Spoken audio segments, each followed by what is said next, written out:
The Elbaf arc is attracting all the attention of the One Piece fandom, but since it's an arc that hasn't been adapted into the anime, which will take a while to happen, and it has had many revelations like Shanks' brother, the mural, Loki, and everything else, there are many people who are a bit lost or who have directly stopped reading Elbaf at some point and are now lost and don't know where to pick it up again. So that's why I've made the most complete summary you will see of the entire Elbaf arc up to the current part, that we could consider it as part 1. Once the Elbaf arc is finally over, I will do a second part so you can also be updated. And this summary is going to be the most complete because we are going to go chapter by chapter analyzing everything and commenting on how things were experienced at the exact moment of the manga's publication. In other words, you will perfectly understand the fandom's feelings, the theories that were emerging, and the conspiracies regarding the upcoming chapters. So just to tell you, this kind of video obviously requires a lot of work, so a big like and a subscription would be greatly appreciated. Also, leave me a comment, for example, about what you ate today or what you're going to have for dinner. That's simply because theoretically it helps YouTube promote the video, which is really helpful for me. But I'll stop talking now and let you get to the most complete summary of the Elbaf arc up to the current part.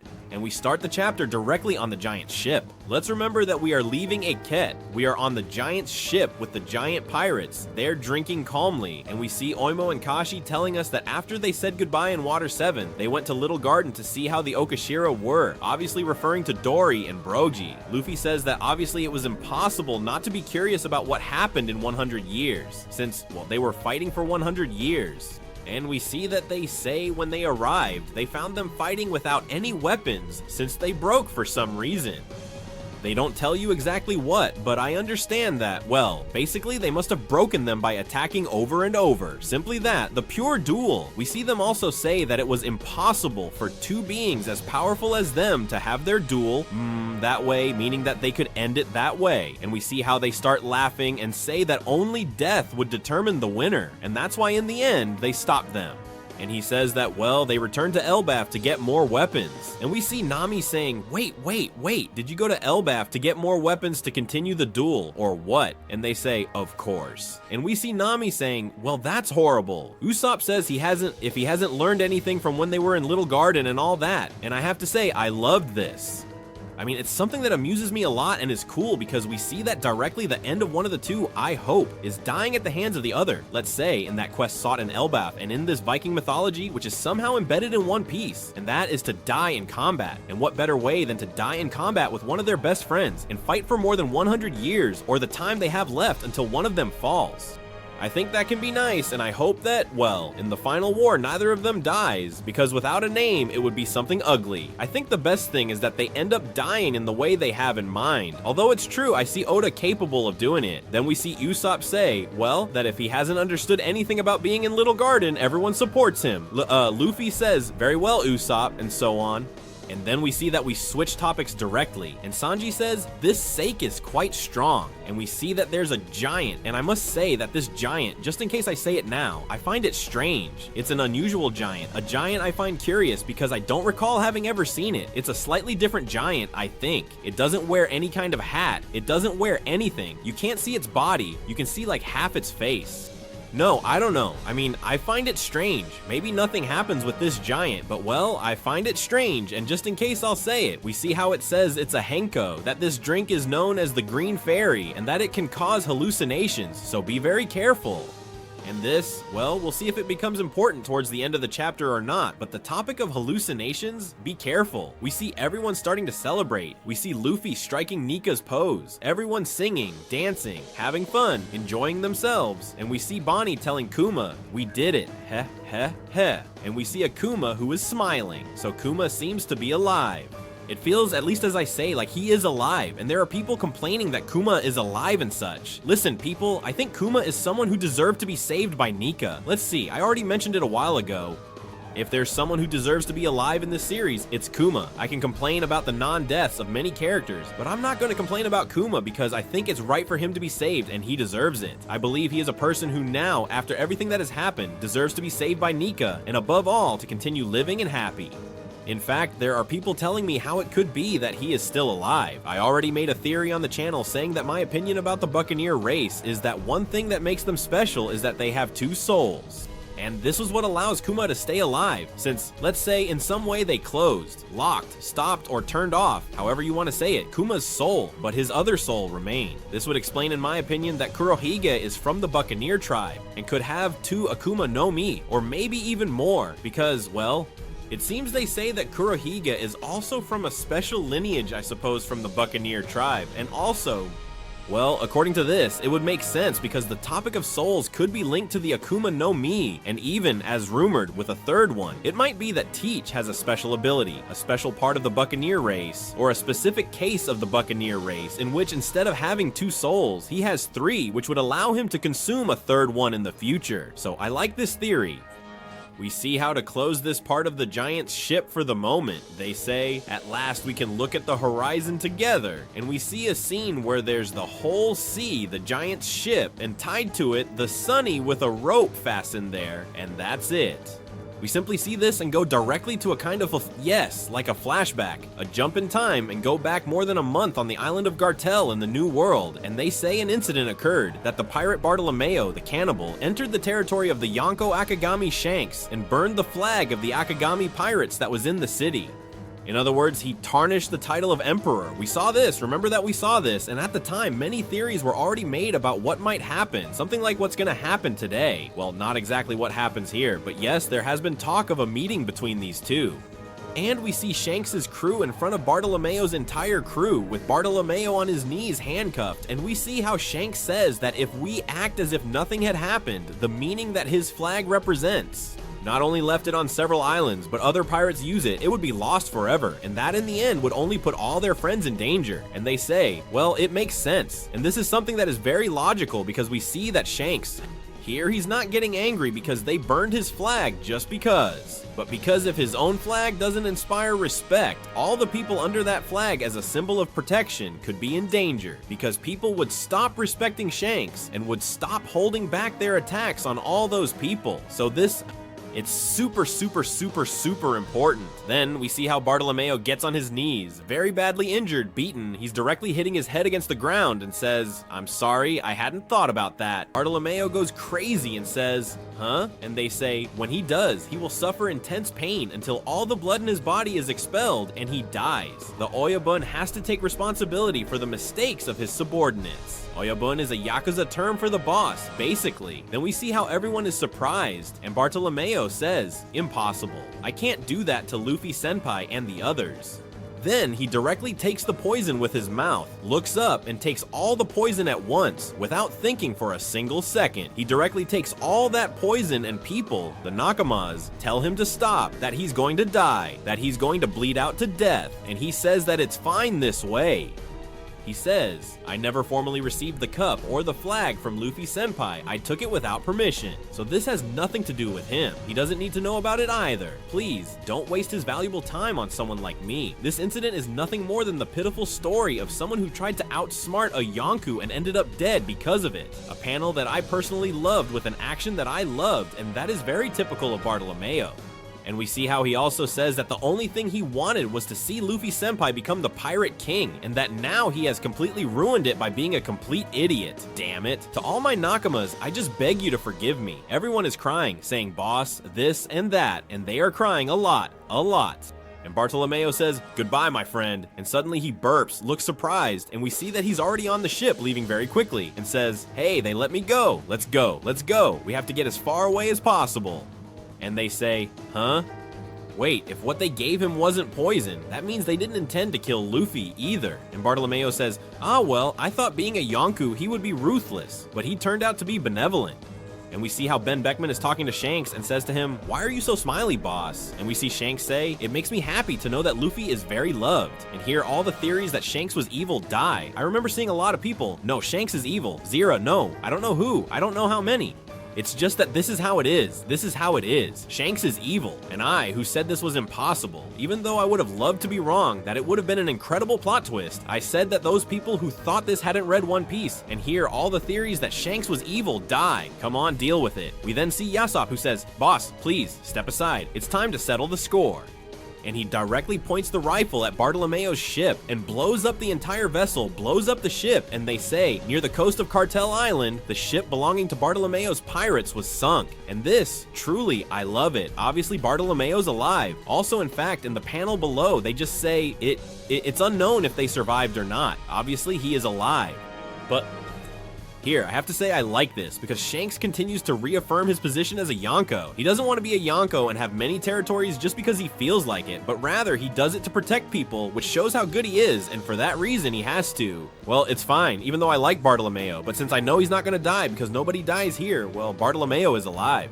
And we go directly to the pirate island Hachinosu, and they say, what the heck happened while you were absent, Pizarro? And we see how they say, no, nothing, nothing, nothing. And I must say, it amused me greatly. He says, didn't you hear? The world is finally starting to move. The poneglyphs are now part of public knowledge. In short, a battle has begun among the Yonku to obtain the stones. Of course, the Navy will also be involved. We can't ignore them if we want to win. That's why our ace up the sleeve was Kobe. And did you really let him escape? And we see that Avalo Pizarro is saying, I'm sorry, it's true, I'm sorry. Teach, please, listen to me. First of all, he freed Moria and says, you freed Moria too? What is this? And we see at the same moment, which made me laugh a lot, there's San Juan Wolf in his giant form saying, where did this building go? And he's placing the buildings that Garp knocked down during the fight, putting them back in the city in the correct place, let's say, trying to set them just like Lego pieces. And he says, where was this building going? And they say, a little more to the left. But you just broke another one with your butt. And we see that while he is positioning himself, due to his size, he's knocking over other buildings. I mean, it's silly, but it makes me laugh so much. Then we see them say, Admiral, we are ready for whatever you say. Hey, Blackbeard, you are the one who will ultimately get the One Piece, aren't you? We want to be there when you conquer the world. And we see a legion of pirates faithfully following Teach, who is with his crew gathered, and they say haha, their motivation is at its peak. Whatever the case, we have to take advantage of this. He says, so Kuzan, is it true that Kobe got away with it? And he says, yes, but we captured Garp. And Kurohige also says, well, that's amazing too. Teach is surely worth much more now, says Avalo Pizarro. And that's true, they've probably increased the bounty or something like that, which it seems we won't see in this chapter for now. But Kurohige has a very complicated situation in his favor, very strong, and here we continue more. We see that Aokiji says, to be honest, I thought I had killed him, but somehow he survived. And Kurohige says, that's still a great feat, Kuzan. Not many can say they have defeated him. And we see that he says, sure, but this time I received help from everyone. And we also see them say, the winds are blowing in his favor. And Kurohige says, we also managed to capture Miss Three Eyes. Hey, contact Daffy. And we see that he has pudding there under his arm. Honestly, it still seems strange to me that Katakuri and the others haven't lifted a finger to go rescue their sister. I really find it strange. I mean, I don't understand it. Now, it doesn't make much sense for them to go, but at the time I thought maybe they would take advantage of Garp being there and try a temporary alliance to save everyone. I don't know, really. Maybe I'm crazy, but I think it's logical for Katakuri to go save his sister. Let's go then to the headquarters of the Umith Shipping Company, and we see him picking up the phone, well, the Denden Mushi, Lafitte, and says, Admiral speaking. Then they ask, what news is there about the Revolutionary Army? To which he replies, their famine plan was something very serious. The gondola located in the Red Ford still isn't working well. No matter how much food they put in it, it is completely immobilized. Different food vessels try to arrive from various countries, but they are ambushed. And even if the Marines manage to protect the food, it's useless if the gondola is not working. If the Tenryubito really start to starve, it would be something interesting and unprecedented. And Teach laughs and says, now is not the time for fun, it's time to prepare. And Lafitte says, well, understood. And then we see Katarina Devon and Banauger arriving at Pirate Island Hachinosu, and they say, we're here, Pizarro. And we see how he says, give me a hand, will you? And we see him directly taking a hand out from the island, grabbing the ship and placing it inside the island, while Avalo Pizarro says it makes arriving at the port seem like the toughest job in the world. And he says, can't you see that I'm hurt? That I'm seriously injured? And we see Caribou, who is completely scared, saying, this is bad. These guys are crazy. It's the worst that we're being abducted. And please do something to stop this. Or something. I don't know what. And we see Katarina Devon saying, you're being very, very noisy. And we see Avalo Pizarro saying, that guy is your guest.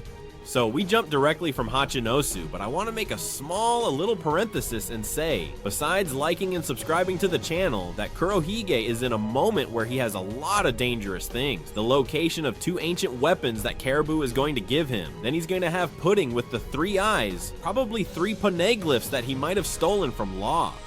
I mean, he will have a lot of things besides Garp to negotiate with the Marines and the face of Saturn placed on Katarina Devon, which some people say the face of Saturn won't help at all, and this makes no sense since people don't learn about the change in the Gorosei just like that. It has to come out in the news so everyone finds out, and for that, Morgan has to know, and we would have to find out too. The world of One Piece is not like it is here, where there's the internet, you have a mobile phone, and you find out everything instantly. No, that's not how it works. So let's see how long it takes for them to find out and what Teach can do with that face. Then we move on to see the ship of the giants from Elbaf, and they say 2 days have passed since they left Egghead behind. However, there is a reason why the ship of the giant pirates, Great Eric, had not yet arrived at Elbaf, and we see the giants very scared saying, "But what? I just fell asleep after drinking. The sunny disappeared. We can't see it." And then they say, "We have to find it. We can't go to Elbaf like this." And then we see Robin who says, "Maybe a fish ate it." And we see Frankie saying, "I would like to deny it, but the fish here are gigantic. Anyway, don't say such things." And it's true that it's full of fish that are very, very, very, very, very extremely large. And we see them say, "Where could Luffy have gone?" I must also say that the characters we see here on this ship who supposedly are not on the Sunny are Brooke, Robin, Frankie, Jimbei, Lilith, and Bonnie. In other words, the original Mugiwara, so to speak, are indeed directly inside the Sunny and are, well, kidnapped. We then hear Nami, "Hey, wake up." And we see Nami, well, waking up with a slight hangover, saying, "My head hurts, I drank too much." And she comes out dressed in clothes that look really good on her. They never put Nami in outfits that don't suit her. It's incredible. It's incredible. Oda focuses more on this than on Kaido's past. It's crazy.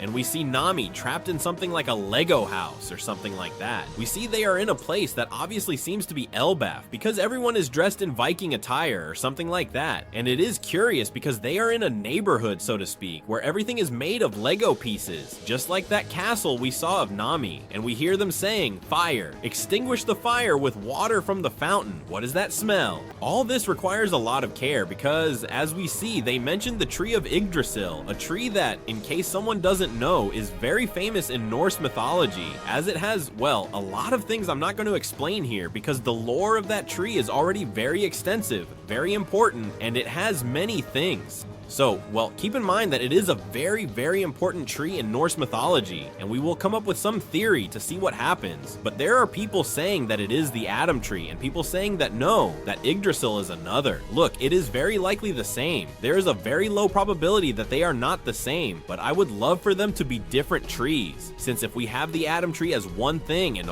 Yggdrasil as another would be incredible, honestly. I mean, it would seem awesome to me, and I think it would give more lore to have its own tree with a lore that would be Yggdrasil and another with its own lore from One Piece, which would be the Adam tree. So it's pretty cool, I like it.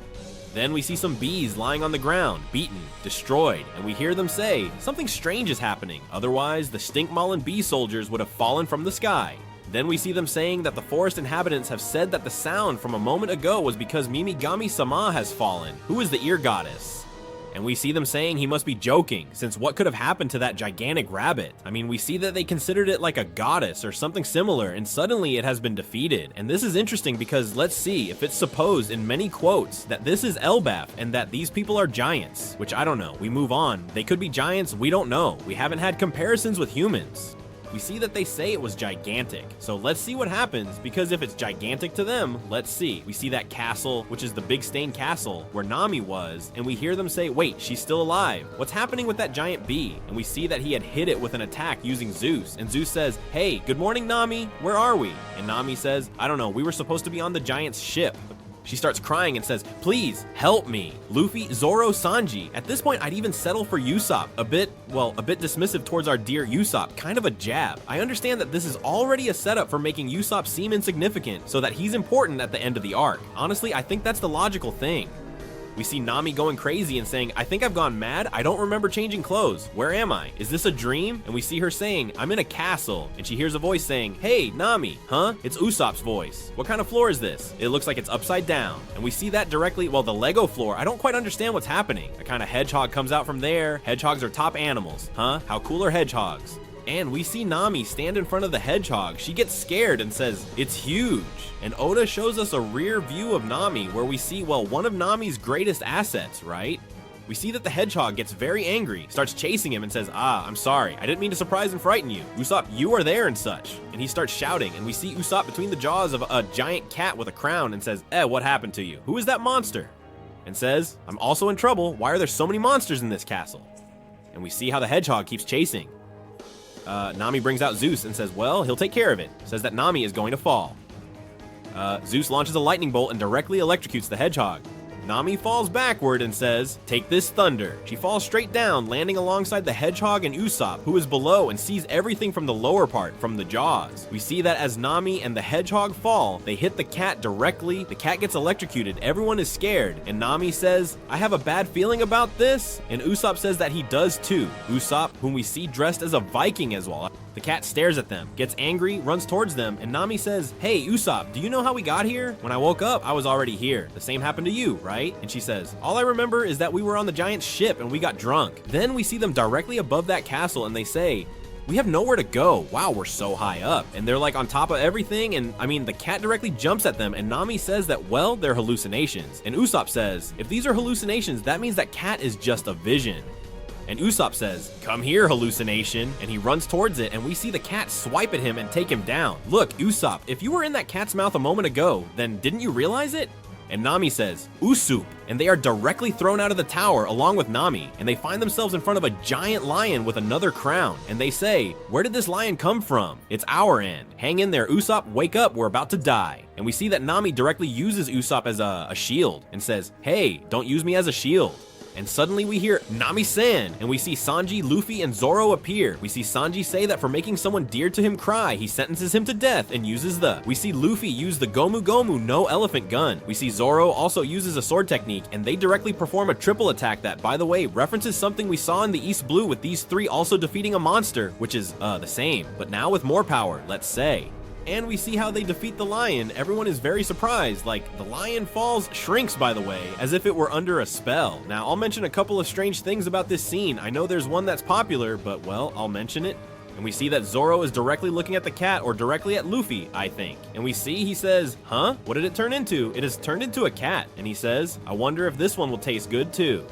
That roasted rabbit we ate a while ago was delicious. In other words, the rabbit goddess, meaning they had hunted it and eaten it, well, cooked.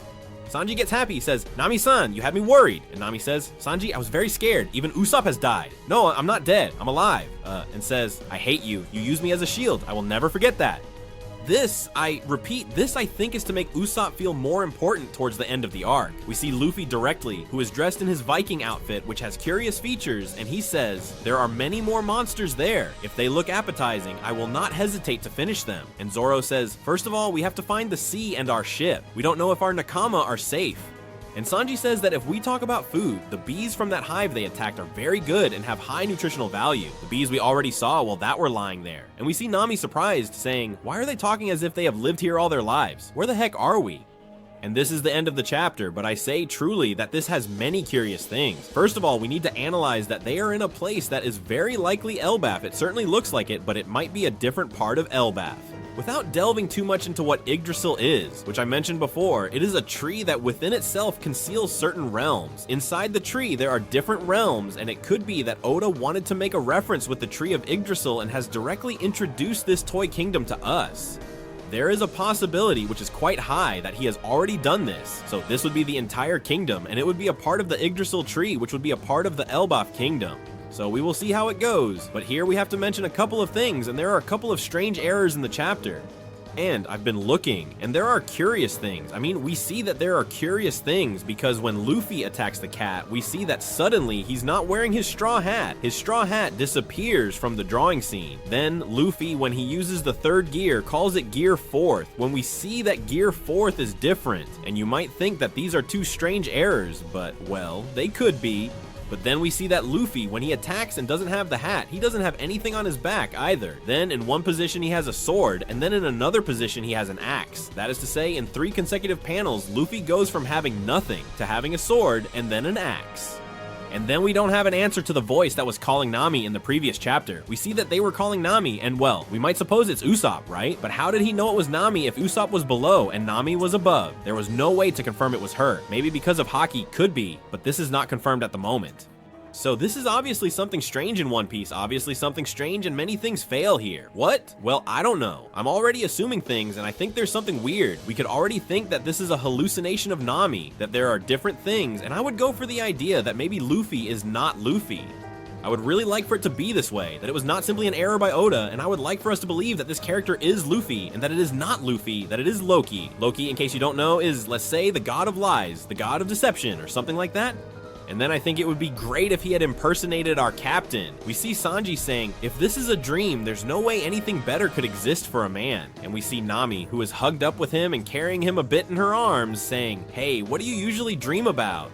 And we see how Sanji jumps, uses the skywalk to get down from there and says, let's fly together now. And they tell us that chapter 1128 is called RPG, which, well, is going to be interesting because it refers precisely to role-playing games, and it seems like, well, like it's a role-playing game. We'll see at the end of the chapter because it looks very good. By the way, you already know that anyone who makes any kind of completely voluntary donation at the link pinned in the comment, which is a PayPal link, can deposit any amount they want, accompany it with a note, and you will be greeted in the following videos. I take this opportunity to say that there are people who have already donated, so in the following videos I will already mention them, greet them, and all that as appropriate, so thank you very much in advance. The chapter continues saying that another piece has collapsed, and we see a sort of toy castle in a place that is all made of toys like Lego, like what we had seen so far, meaning it simply maintains the same structure. We see a very large tree in the center, a tree called Yggdrasil, because it was mentioned in the first chapter of this new arc, of this thing that looks like Elbaf. Now we'll see. And we see them saying, I woke up on the other side of the town. Then we see the conversation among the Mugiwara, and Zoro says, I walked in one direction towards a noise I heard. Then I found him killing a rabbit. And Luffy says, why didn't you defeat that lion cat yourself, Usopp? And Usopp says, I woke up just as it was about to eat me. I panicked. And here it seems they are already hinting that Usopp is indeed weak, as Luffy was a bit disappointed saying, hey Usopp, why haven't you defeated that lion cat? It wasn't too much trouble for them either. And it is true that Usopp got scared and such, but I think this might just be one of the very good things for the arc to see some development for Usopp. And they start already with Luffy saying, hey Usopp, why haven't you done this? When he probably knows he has the strength to do it. Because Usopp isn't exactly weak. He has certain skills, but fear doesn't allow him to fight at 100% as he should. So let's see how it goes with Usopp, let's see how it goes with Luffy, but this arc, as I say, looks very good for these two. Usopp continues talking and says, now that I think about it, we are all dressed like warriors from Elbaf, but there's no way this is Elbaf, the land of the giants, because we are wearing clothes our size. Then we see them looking surprised. Nami starts flirting with things and says, yeah, but if this place isn't Elbaf, it could have been created by giants. There's no way this is natural. Obviously referring to the toys and all that, and she says, of course this isn't natural. We also hear them mention that there are people in the village, like there are more people there and such. And we hear them say, hey, if you ask me, well, I haven't seen anyone, honestly. Then they say, well, let's go to the village to ask. Then we see Zoro saying, just look at the size of this place. It's going to be hard to find the sea. And we see Luffy saying, well, it's true. Let's go to the town. And we see Sanji saying, even though several of us are here, we're not the whole crew. And Usopp says, hey, how do you know that? And Sanji says, well, with my radar, I can't detect Robin-chan, and starts to sniff. Then Nami asks him if he's a dog. I mean, the fact that Sanji finds Robin by smelling is surreal, really. I mean, it seems very surreal to me, and I even like it. Then we see them say, let the adventure begin. Yeah, why do they find it so fun? They don't understand. This place is very mysterious. Don't they find it strange that it's so big and there's no wind blowing? And this would obviously be important later in the episode. And we see how Sanji says, Nami, you'll be fine because I'm with you. Doing his usual simping, right? Then we see them start walking and see something approaching and they say, something is coming. And Sanji says, disgusting, that illness is back. So as Luffy is very surprised and sees someone who is, this is spectacular. We see a kind of motorcyclist who is, well, as if riding a Harley, but the Harley is a grasshopper. Then he arrives and says, hello, how's it going? Are you new around here? What are you looking for? Then we see the people being amazed and they say, oh, it's a grasshopper. The grasshopper is really cool. And the guy's design too, because we see this guy already has a tattoo there and such. He's very biker-like, right? It's very One Piece, this design. It's really cool. It looks awesome. Then Sanji gets scared and says, ah, a bug. Who are you, old man? Where are we? So we see how Sanji and Nami back away because they don't like bugs, which had already been mentioned by Sanji, and in fact, I was very surprised that he talked about the bees, even though they were so defeated in the previous chapter, precisely because, well, if bugs scare him, it's weird. Then we see them asking this man if he has seen their nakama, and we see how he says, hey, that's a lot of questions at once. I'm sorry, but I'm in a hurry, so I'll tell you quickly. And he starts giving us information about the land, the ark, the things we might see. And we see him saying, all this land belongs to Taioshin-sama. And he says, ah, a god? Taioshin, by the way, is the sun god. And we see how he says, I am a servant of Master Taioshin's castle. Then we see how they say, I serve as Kat-sama, and people are very surprised and say, there was someone in that castle, and he says, well, he is a cat. And we see him say, oh, we're sorry it's just that, and they cover his mouth, and he says, so to speak, this is the land of the gods. Then he says, well, I'm leaving. Surely the hedgehog Harigami is already opening for sure. And we see Usopp, who was covering Luffy's mouth, and says, there was recently an incident near the village where a giant rabbit called Mimigami burned to death. Then Usopp closes his mouth. They start whistling. The others as if saying, well, I know nothing. I don't know what. I don't know how many. And we see how he says if they are hungry, they can go to the town to get some rations, meaning that the rabbit was a god, and now they're eating it because it died burnt. So they're taking advantage and eating it, right? Then we see this man saying, well, just make sure to never go to the other side of the castle. And they ask why, and he says because the temple of Taioshin-sama is there, and there are several fierce guards protecting it, and no one who approached the temple has returned with life. So everyone gets very scared. Nami says, oh wait, don't say that, or else. And Luffy immediately says, don't go there, or whatever. And Luffy is a kid. He starts running off and directly goes. But to where they told him not to go, they've told him, don't go here. Luffy runs off, and that's very Luffy. I love it. I mean, Luffy is a child is pure adventure. And I really like this because I feel like it reminds me a bit of the first part of One Piece, right? The first part of the Grand Line reminds me a lot. So it's really good. Then we see how they say, thanks for everything, old man, something like that. And he says, well, okay, see you. And Nami says, well, sorry for everything. And we see that as he says this while sticking out his tongue and such, and says it in a nice way. The other kind of falls in love. Hearts appear there, and meanwhile we see Nami running away, and Zoro makes one of his typical serious faces and says, oh, fierce guardians. And Sanji gets angry and says, hey, stop going along with Luffy all the time. That's why he acts like that. Then we see how the Grasshopper Man turns, sees some rubble lying there from the castle, and says, a piece of rubble. Then of course he starts to realize, hey, something strange is happening here, right? Then we see Luffy running and saying, yes, yes, yes, the smell of adventure calls me fierce guardians. A god, be careful with the god thing, Luffy. I hope you find out what a god is, that you are a god, and all please, I would love it. Please do it. Then we see everyone running after Luffy, and they say, wait, Luffy, wait. And we see how he says there are no houses around here. How far does this path go? Look, it's the same castle as before. Then they are left surprised. And Luffy is looking ahead and says, someone is running this way. That guy is also wearing Elbaf clothes. I'll avoid him and hurry up. Then we see how he tries to avoid him but crashes into it because it was a mirror. And we see how his face hits the reflection and smashes the glass terribly. And they say the sky is broken. What happened? Then Luffy is there completely smashed against the ground with shards in his head. And they say, look at the sky towards the temple. It's broken. This is said by the townspeople and says not just there, on the other side too. What's happening today to the country? Like these people. She is very surprised, saying the sky is breaking, so they do not know what is happening. And we see how it seems that we see from the other side of the room where the Mugiwara are trapped, since it seems they are enclosed in something covered by glass and a door with a fence. And they are there, trapped somehow, and well, they are in a kind of workshop. One could say there is no sewing machine per se if it seems like a workshop. Then we see Nami saying, apparently this is a room of the giants. There was nothing like this on the ship of Elbaf, says Zoro, and Usopp says, right, that room wasn't there. What is that wire mesh? And Sanji says if there are giants out there, then we are their pets inside a spacious cage. It can't be. Who's there? Please help me. Is heard. And suddenly we see that this person was Chopper, and he says, oh guys, I'm glad to see you again. And we see that they say, poor Chopper, everything's okay now. and we see how he says the collar is so tight that I couldn't take it off, and we see how Zoro has indeed already taken it off. I mean, Zoro acting like a father with Chopper is impressive. We see him say, I thought I was going to die, and Nami tells him you owe me one, eh? And Chopper says like, scared, like what do I owe you? And we see Usopp say, hey, you were crying too just a while ago. Then they tell us it's a giant's room, but there are clothes the size of a human, used to change our clothes. Clothes as if we were dolls. However, the Kaioshin will be a sensitive and skilled person. Of course, because Usopp is surprised that he is capable of designing clothes for each one, and that he changes them and treats them like toys. So what's going on a bit with this person, right? We see Luffy saying, there are blocks all over the place. And Zoro, who is already directly out on the table, says, well actually the whole country is made of these things. That's why when we roasted the rabbit, it smelled so bad. And Sanji says that, well, it was surely the synthetic resin that burned with it.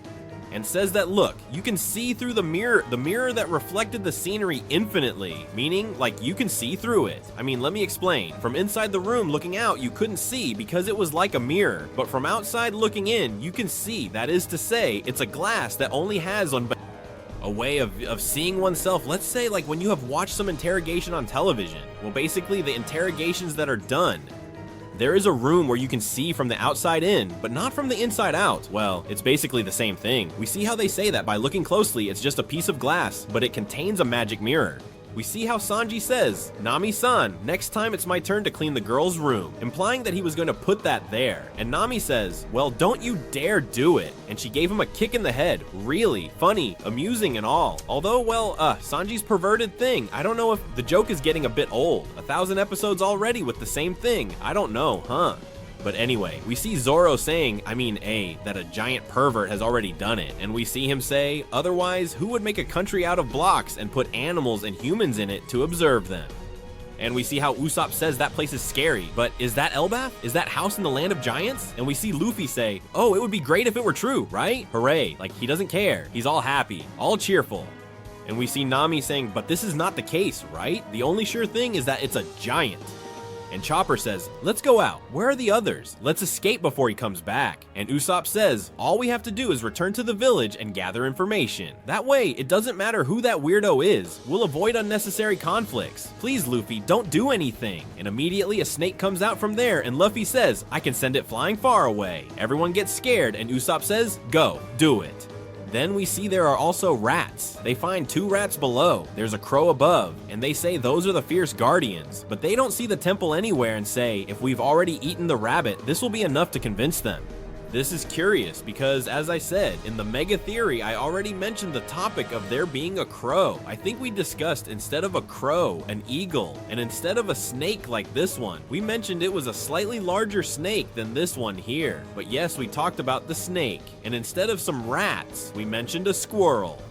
That is to say, we see that there are quite a few similarities, and in fact, I still maintain that what we are seeing here is nothing more than a reflection of things we will see in Elbaf. I already mentioned the topic of the eagle, the topic of the squirrel, and the topic of the snake. Here we see that there are things that are very, very similar, and precisely the 3 animals I mentioned, there are 3 very similar things right here, which is quite a coincidence. And precisely this is a kind of farce or something like that. So I think that within the Elbaf arc, we will find these things I've mentioned, the eagle, the snake, and the squirrel themes. It really seems like it's going to have this kind of connection. So let's see how Oda does it. But I get the feeling that he is doing a kind of foreshadowing of things we will see here, just on a much, much larger scale, infinitely larger.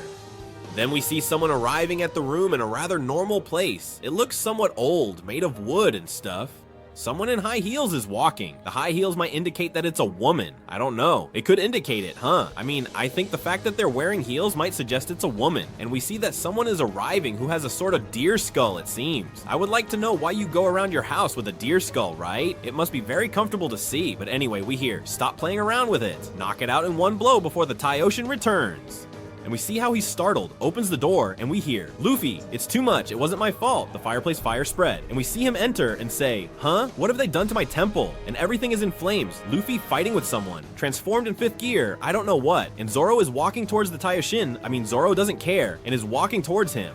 Usopp looks at him and says, this is bad, Luffy has returned to Kaioshin, let's run away. And we see how everyone is surprised, like there's Zoro directly cutting the crow.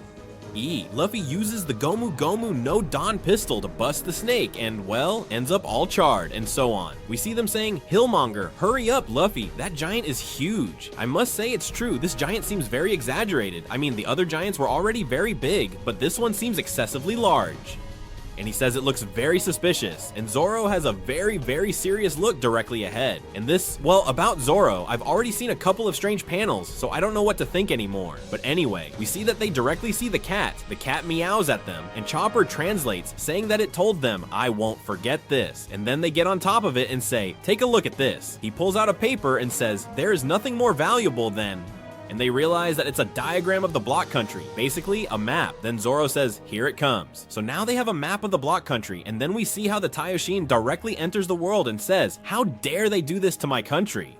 And we see how he says, get ready. If we go in a straight line, we will reach another mirror. If we destroy it along with the wall, we'll be outside. Then we directly see how the cat goes running there, escaping with all the Muwaru on top and says, okay, let's escape. Then we see how he says, what's happening? And the people are very surprised, saying, what? They have angered Taioshin-sama.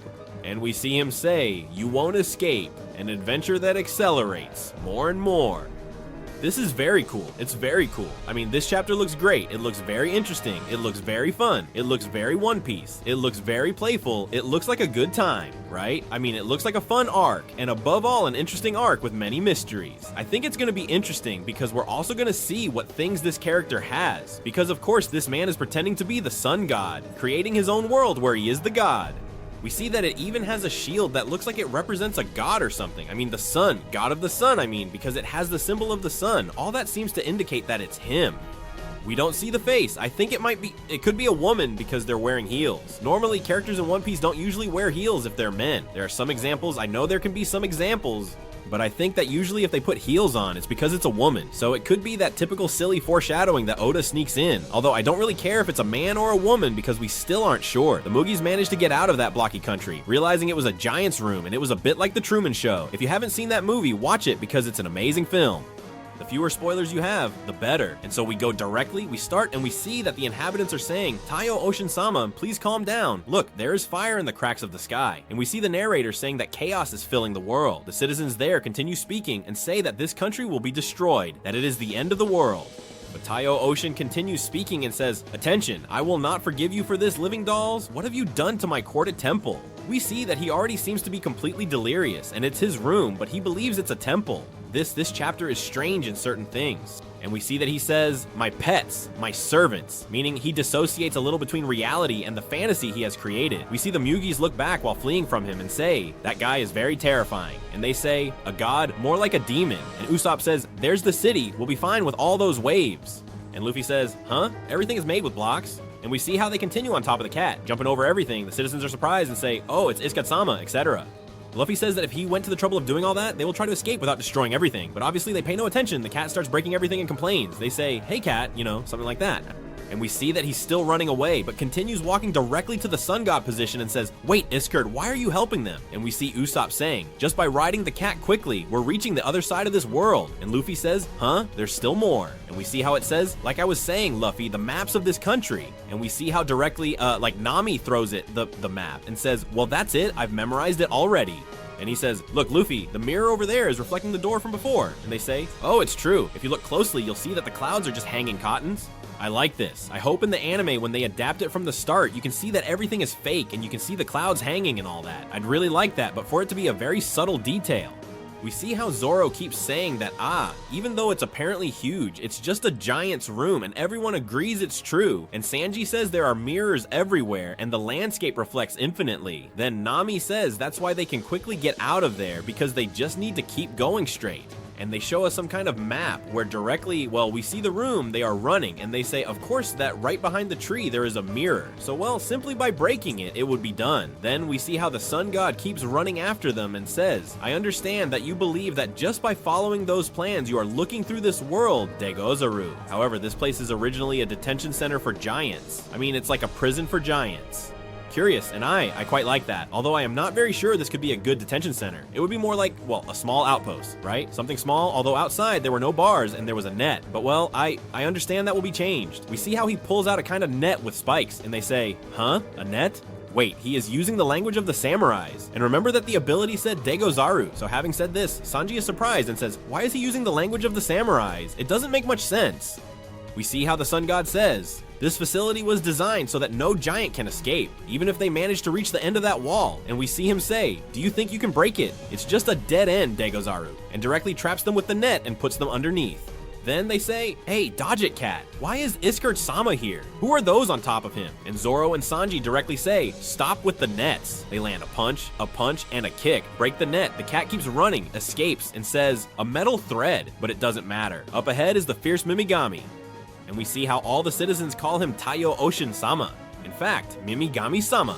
And we see he is down to the bones, charred, destroyed, and says, today he was incinerated by unknown causes. It was something terrible and extremely macabre. Right after, there was a strange incident where the skies cracked. And he says, it's this cursed day. Then we see how he is surprised, and the sun god thinks to himself, could that be possible? It can't be. It was a terrible carnivorous rabbit, Gluta Bunny. Could you? And they show us the image of the rabbit before. Yes, honestly, facing the Mugi as an animal is complicated. Chopper was lucky in a way, honestly. And we see how he says, when we realized it, it was already like this. Then we see how he starts to kind of laugh a little or complain. It's because he's already a bit on the edge of madness, and we see that he starts to say, da fu fu fu fu, my beloved and precious world, my unscripted story unfolding in this small enclosed garden. I underestimated them. Those guys excite me, Degozaru, da fu fu fu. In this world I created, there were only heroes, and now there are also villains. History is being made in my little world, where living dolls exist. This one is really out of his mind. I mean, now we're gonna see, they'll explain a bit of all this, but we're gonna see that this man is completely insane. Really, really much so. To me, it's also a critique by Oda of certain things. We see how the citizens say, hey, this might be our only chance. The exit is open. It's time to escape. Call everyone. And we see them saying, let him fight with the Mugis. We're leaving. And we see Luffy say, what's this guy laughing about? And we see how the god of the sun says they will dance in the palm of his hand, even if Hadruden is on their side.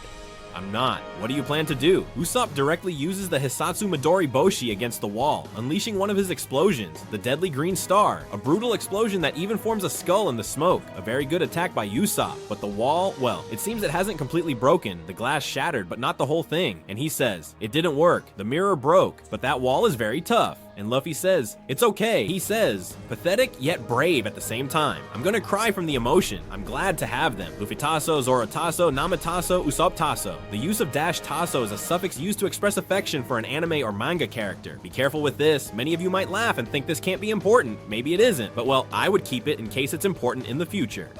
And we see how they say to Nami, well, wait a minute, how does she know us? She starts saying everyone's names, Chopper asks what Tasso is, and Luffy goes about his business and says he's going to make a hole with gear 4th. He charges his fist directly and, well, yes, he draws. I mean, it's 3rd gear, but combined with the 4th or something like that. I mean, he says he'll use 4th gear, but he doesn't properly transform into 4th gear. He does it like it's the 3rd combined. Cool, really.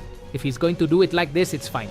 And we see Nami say, hey, Usopp, natural disasters aren't anyone's fault, right? And Usopp directly says no. Well, that's right. Earthquakes, floods, and lightning aren't anyone's fault either, since you can't specifically blame anyone. And Nami says, we have gone through a truly terrifying experience. To be honest, that guy bothers me. And we see them say, yes, but the giants. And we see Sanji appear directly and say, I understand you, Nami. I am also furious with him. I have been thinking about that. That idiot changed clothes, Nami-san. I want to crush him with my feet. And we see Nami saying, no, there's no need for that.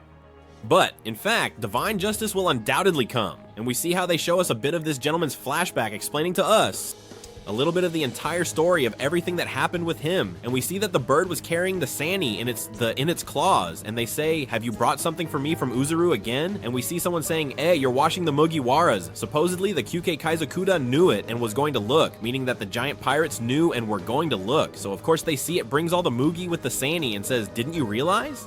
They are deeply asleep, aren't they? I can't believe it. They must have gone through the sleepy fog zone on their route from Egghead. And of course, it's supposed that there's a route where if you go through there, you fall asleep or something like that. It's strange, really, but interesting indeed. It's entertaining. And we see how it says, are you serious? Ha ha ha. To be honest, I got angry when I found out that Hadrudin had become a subordinate of that guy. Being part of the Shichibukai pirates myself, having to take orders from someone inferior. I mean, being one of the new giant pirates, I have to be under someone's orders. And he says, the warriors of Elbaf, the strongest in the world, subordinated to this weak human, have no pride. And we see how even among the giants, there can be a bit of betrayal or ego because of the race they are. And we see how he has Luffy and Nami in his hands and says, just look at this small and fragile body.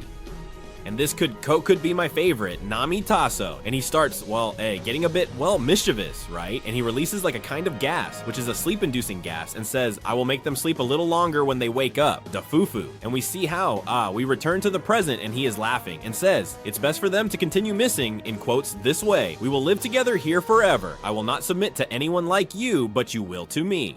And we see how he notices something and hears, are you ready, Zeus? I'm quite full, Nami. And we see a huge cloud with lightning in the sky, and the sun god looks up and says, huh? What is that? I don't remember doing this, so do it, please. And we see how directly a huge lightning bolt strikes the Reitai, strikes the sun god, who then, was called Road and was one of the new giant pirates. Well, let's take a look at all this a bit. So, it's gonna be interesting, but we'll see. I think Oda is making a bit of a critique here with the theme that is, let's say, how to put it?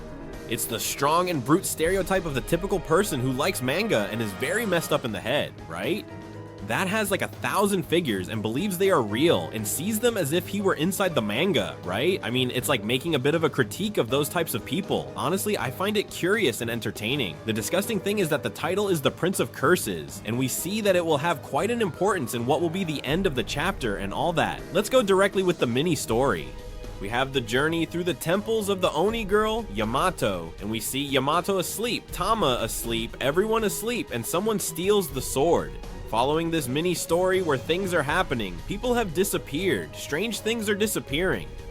Well, we see here that this continues. They steal the sword, and it seems that it will reach the climax, which I still think will have a climax, well, normal, so to speak, but at some point, everything will go off the rails, and a big madness will come in the mini story, something that really deserves the importance of watching this mini story of Wano when we left not too long ago. We start the episode and see Frankie saying, listen, warriors of Elbaf, we will consider the search concluded. And everyone says, huh? What are you saying? And Frankie says that despite their efforts, they haven't been able to find them. And everyone says, well, but what are you saying? And he says, well, don't worry, because I'm sure they're still alive. Therefore, we thank you for your relentless search efforts. I'm impressed. And I like this because, of course, Frankie hadn't had direct contact with the giants of Elbaf. And now seeing this and seeing what they're like, it's interesting, right? And we see how Robin says, that's right, we are sure they will reach Elbaf and we will wait for them there. Emmy says, it's true, we couldn't find them even using the sharks around. Anyway, thank you very much for your effort. And Brooke says that we've also run out of food. If we all died of starvation, it would be a disaster. Although he can't die of starvation because he's already dead. Yo ho ho ho. We see how Broggy directly says that he understands and that, well, they will do it only because they are sure that their friends are alive. Then we see them say, attention guys, turn the helm towards Elbaf. Aye, aye, let's toast again to our return home. And we see them say, sorry Kashira, we have no drinks or food left, meaning forget about toasting. Then we switch to the Mugiwara, and Luffy says, it's huge. And he says, this tree is very big, it must be thousands of years old. And we see Luffy appearing tiny next to a tree that is gigantic to exaggerated levels. And we see them in a snowy landscape with a castle, with a bridge connecting to what seems to be the Atom Tree, which is directly upwards. It's a very beautiful landscape, honestly. I think they will do this well in the anime, especially considering the break the anime had when reaching this part. If they work hard on it, it could be spectacular because I think Oda will enjoy making this arc. And we see them saying, are they all like this? There are many. Everything is very big. That is a mountain. I'm so cold. It's a very long suspension bridge. And we see that everything is very gigantic for them.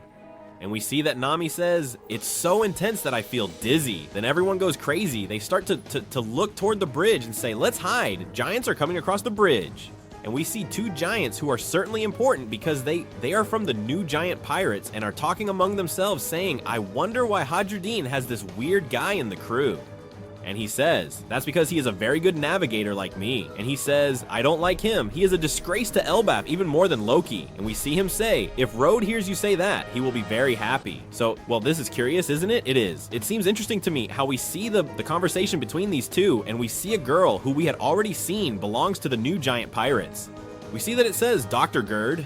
We see directly that she is, the doctor of the giant pirates with an owl in her hand. The owl is really beautiful, honestly, and the waifu too, careful, huh? I like it. I like it. Then we see the other one named Goldberg. Yes, like the one from WWE. And we see that he's the cook. For whatever reason, Oda has decided that he's the cook, and we see them there talking among themselves while they're going down that bridge. And we see how the girl says, "Hey Piper, you saw it, right? That crow was carrying a small ship." And Luffy says, "Hey, wait, they seem like good guys." And we see them saying, "If I find out, I'll tell Uro-sama." That's what the giants are saying. Then Usopp says, "Did you hear that? Now that they've mentioned it, I'm sure we're in Elbaf." And Sanji says, "There's a very beautiful woman among the giants." And Luffy says, "Hey, you guys." And Nami covers his mouth and says, "But haven't you heard they'll arrest any intruder? You have to be quiet." Then they turn, look, but don't see anything because they're behind a tree and say, was it my imagination? Then they say, well, maybe, I guess. Then we see them start knocking on the castle door and say, "Road, are you there?" And the crew takes the opportunity to go across the bridge and head straight up. And we see them say, "Oh wow, it's shaking, it's very long." And Zoro says, "We must be careful. If the giants return, we won't have anywhere to hide." So they start walking directly, each on the planks. Luffy goes along the ropes calmly, and we see them saying that the bridge has huge openings because obviously it's made for giants. And he says, "Don't worry, Nami. It's safe. I'm an expert with ropes. Trust what I'm telling you." Then we see how Usopp says he's going, meaning very carefully, but he goes directly along the side of the bridge to not to fall, and he says, "This is just a test for a brave warrior." The forest below is filled with giant wolves, and in fact we see those giant wolves in the background, which are really quite dangerous. Wolves that we also mentioned would appear in Elbaf due to the whole mythology theme when we did the Elbaf mega theory. For the moment, we are having quite an easy time getting everything right about what is happening in Elbaf, and we are on a very good path. So that makes me happy. It made my body shiver. Then Zoro immediately acts like he's going with him and says to Sanji, "No, don't even think about going with him." And Zoro says, "We'll see." And Sanji says, "I won't let you go. I can't allow you to enter that forest." Then Luffy says, "I heard it since we were in the country of blocks. I think its owner might be the one causing that roar." Then we see how Luffy jumps off the bridge, falls down and says, "Guys, go ahead." And they say, "What? Luffy?" And Usopp, we see him on his own, trying to go from side to side saying, "Be brave, Usopp." And we also see everyone saying, "Where is Luffy going? There are many wolves down there." Then we see them going directly across the bridge. We see again, well, the giant pirates, and we also see the Mugiwaras, and they say, "What? That we attacked Egghead?" Yes, that's what the morning newspaper says. What a big lie. And we see how Broggy says, "This is too small for me to read." And Robin says, "Don't worry, I'll read it for you." And it says, after 100 years, the missing pirates and, the giant pirates reemerge in the world. And together with the Yonko straw hat, Luffy turned Egghead into a sea of fire. For this reason, the pirate captains of the giant pirates, Red Ogre Broggy and Blue Ogre Dory, have been given a bounty of 1,800,000,000 berries. This is outrageous. I mean, what a huge bounty. I have seen that there have been people who didn't like this. Oh, such nonsense, like they've set a very high bounty, whatever. I mean, let's see. Let's think it's logical that they've set this. Besides, that this is a kind of reward.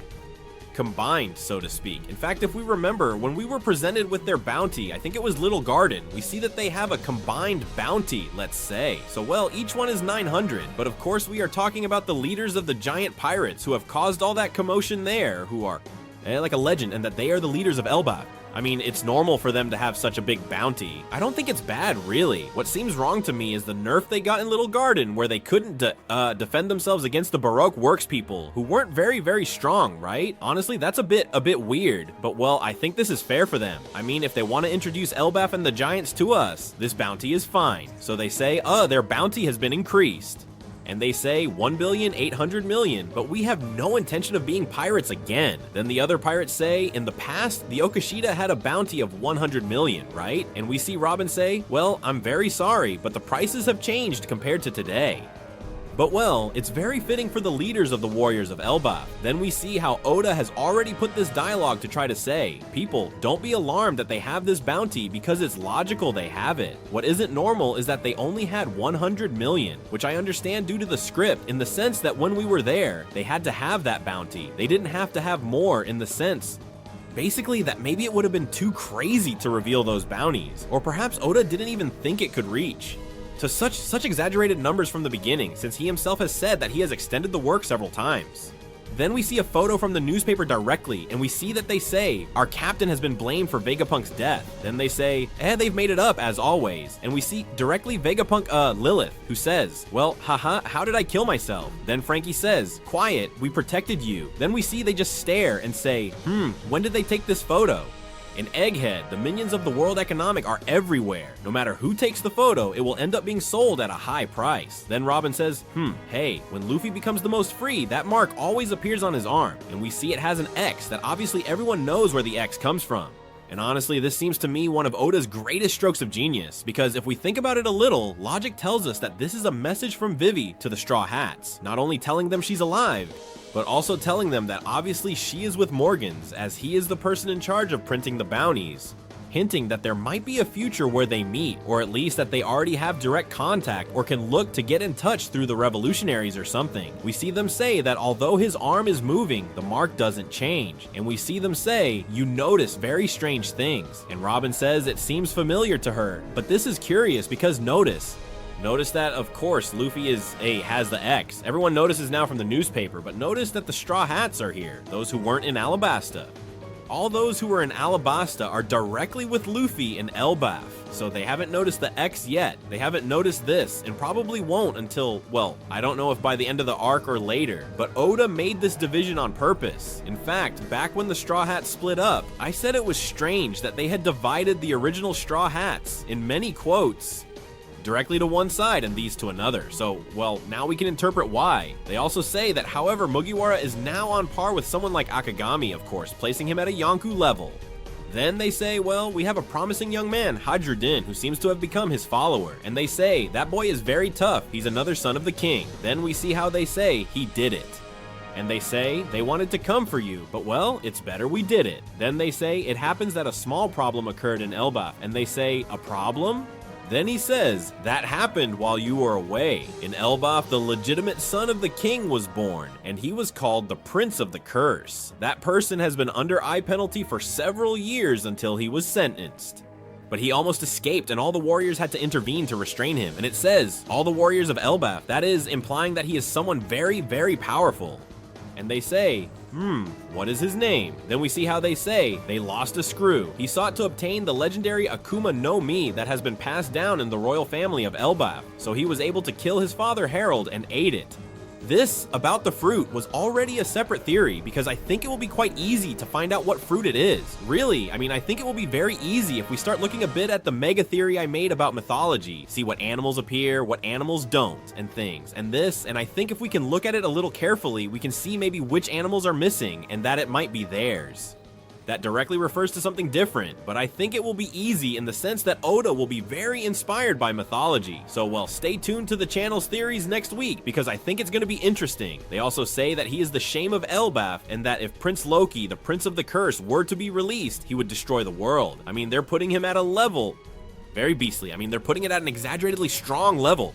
And just when we go down, we see a panel with this same Loki tied hands and feet against the Yggdrasil tree, I suppose. Not Yggdrasil, Adam, however you want to say it. I've already called it Yggdrasil because they mentioned Yggdrasil. Adam, the Adam tree. We see him tied with exaggeratedly large chains, hands and feet with a design, which I must say surprised me, because Oda normally, when he makes these kinds of designs of characters, the ones that are hyped up a lot often have a very comical design. They usually aren't very badass, where you'd say, wow, that's so cool, right? Badass characters, badass. When they are usually presented like that, they aren't that exaggerated. They're usually somewhat comical, and there's something about them. But this design actually looks like the typical, in quotes, fan art. It's really cool. It's very detailed, and the scene is epic because we see Luffy who arrives in front of him, and we see a tiny Luffy in front of him, and the other says, identify yourself, and he says, I am Luffy, the man who will become the king of the pirates. It's incredible, really. And we see him say, King, who are you? What are you doing here? Says Luffy. Then he says, this is the warrior kingdom of Elbaf Warland, and they directly present us with the whole panel with the tree, the kingdoms. This needs to be thoroughly investigated. And he says, the most powerful kingdom in the world that was once consumed by war. Then, we also see the bridge swaying and everyone getting scared of the Moogies because they are on the other side. Really, it's beautiful. It's beautiful. I told you I have hype for this arc, and I think Oda is going to have a lot of fun creating it. And we see that Loki says, I am the god of the sun who will destroy the world. Loki, all this is beyond what? What a piece of shamelessness. I am the sun god who will destroy the world, but the sun god is supposed to be Luffy, right? I mean, it will be linked to his fruit, I deduce, right?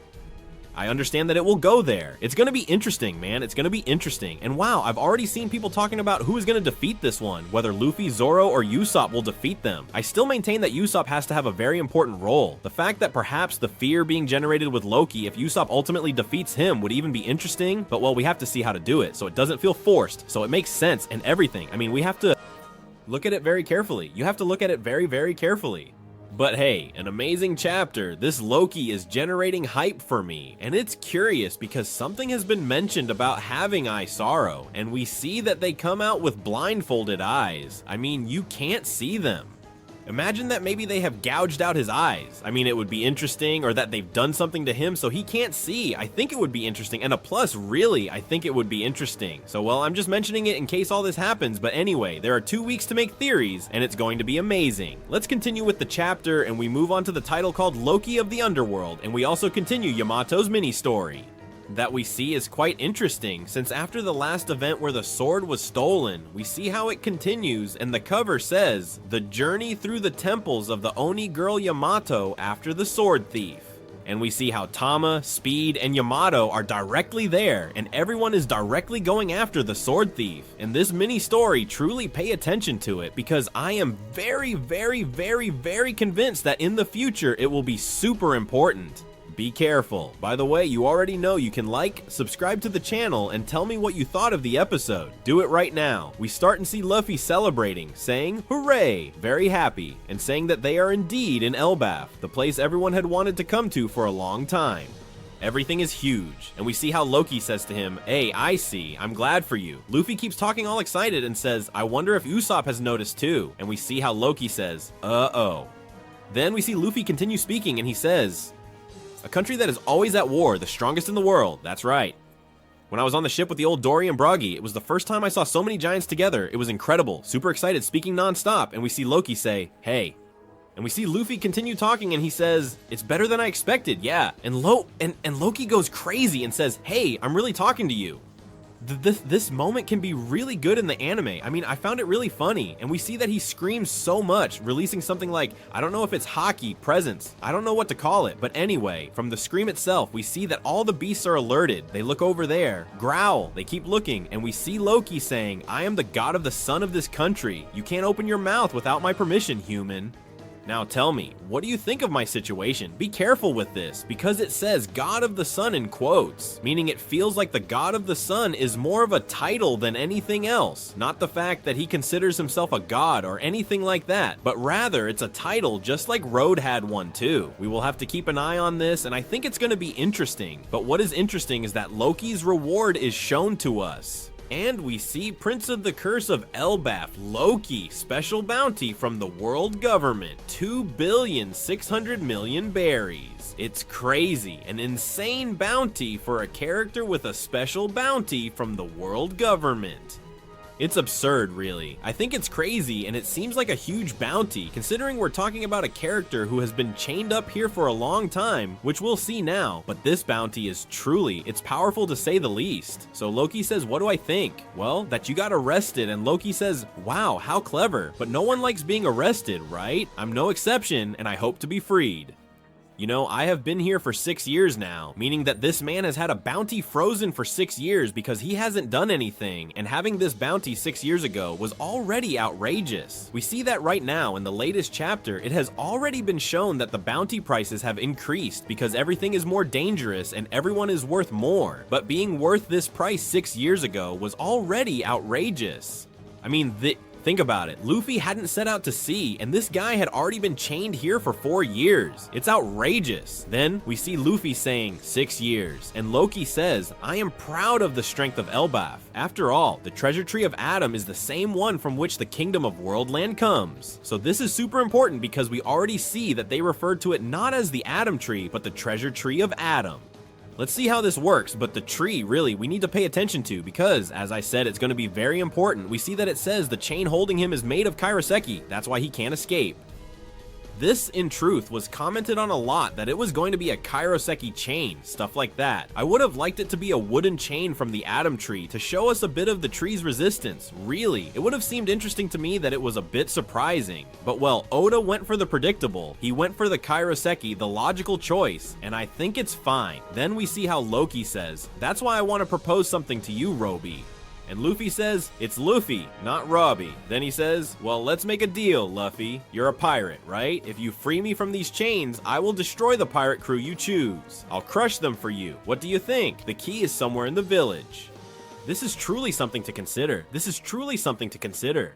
I mean, he's saying he'll take down any crew. Can you imagine if someone tells him, take down Kurohige's crew? Loki goes and actually takes out Kurohige and it's over. Obviously, that's not gonna happen, right? But it would be funny. There are enormous monsters and that he probably doesn't know about the fall of Kaido. I mean, if I tell him to go defeat Kaido, be careful. Look, son, the mess we had to create to defeat Kaido was big, huh?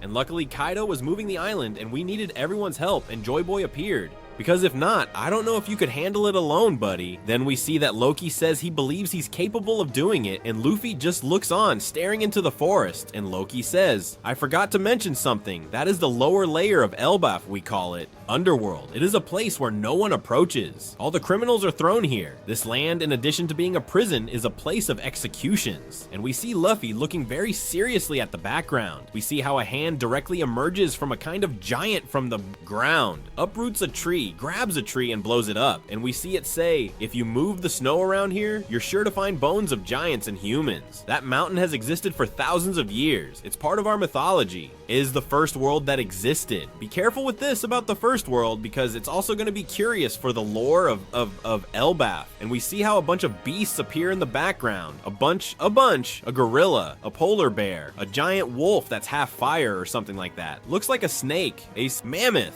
And we see how it says, "This is the world where the sun has died, stupid human. Why have you come to this mountain? You'd better watch out for the beasts, for there is a monster at every snowy peak. They have existed. Since I was a child, they are my friends." And we see how they approach Luffy. Then we also see that there are some kind of humans or something like that who are wearing tunics or something similar. It is quite curious, to be honest. And Luffy says, "I see, that brings back many memories. If you attack me again, those guys won't stand still," says the Then we see Loki saying, "Look at those little humans. They work for Elbaf. They wear smelly clothes so the beasts won't eat them. They're a bunch of damned trying to stay alive." And we see them saying, "Wait, boss, don't say those things about us.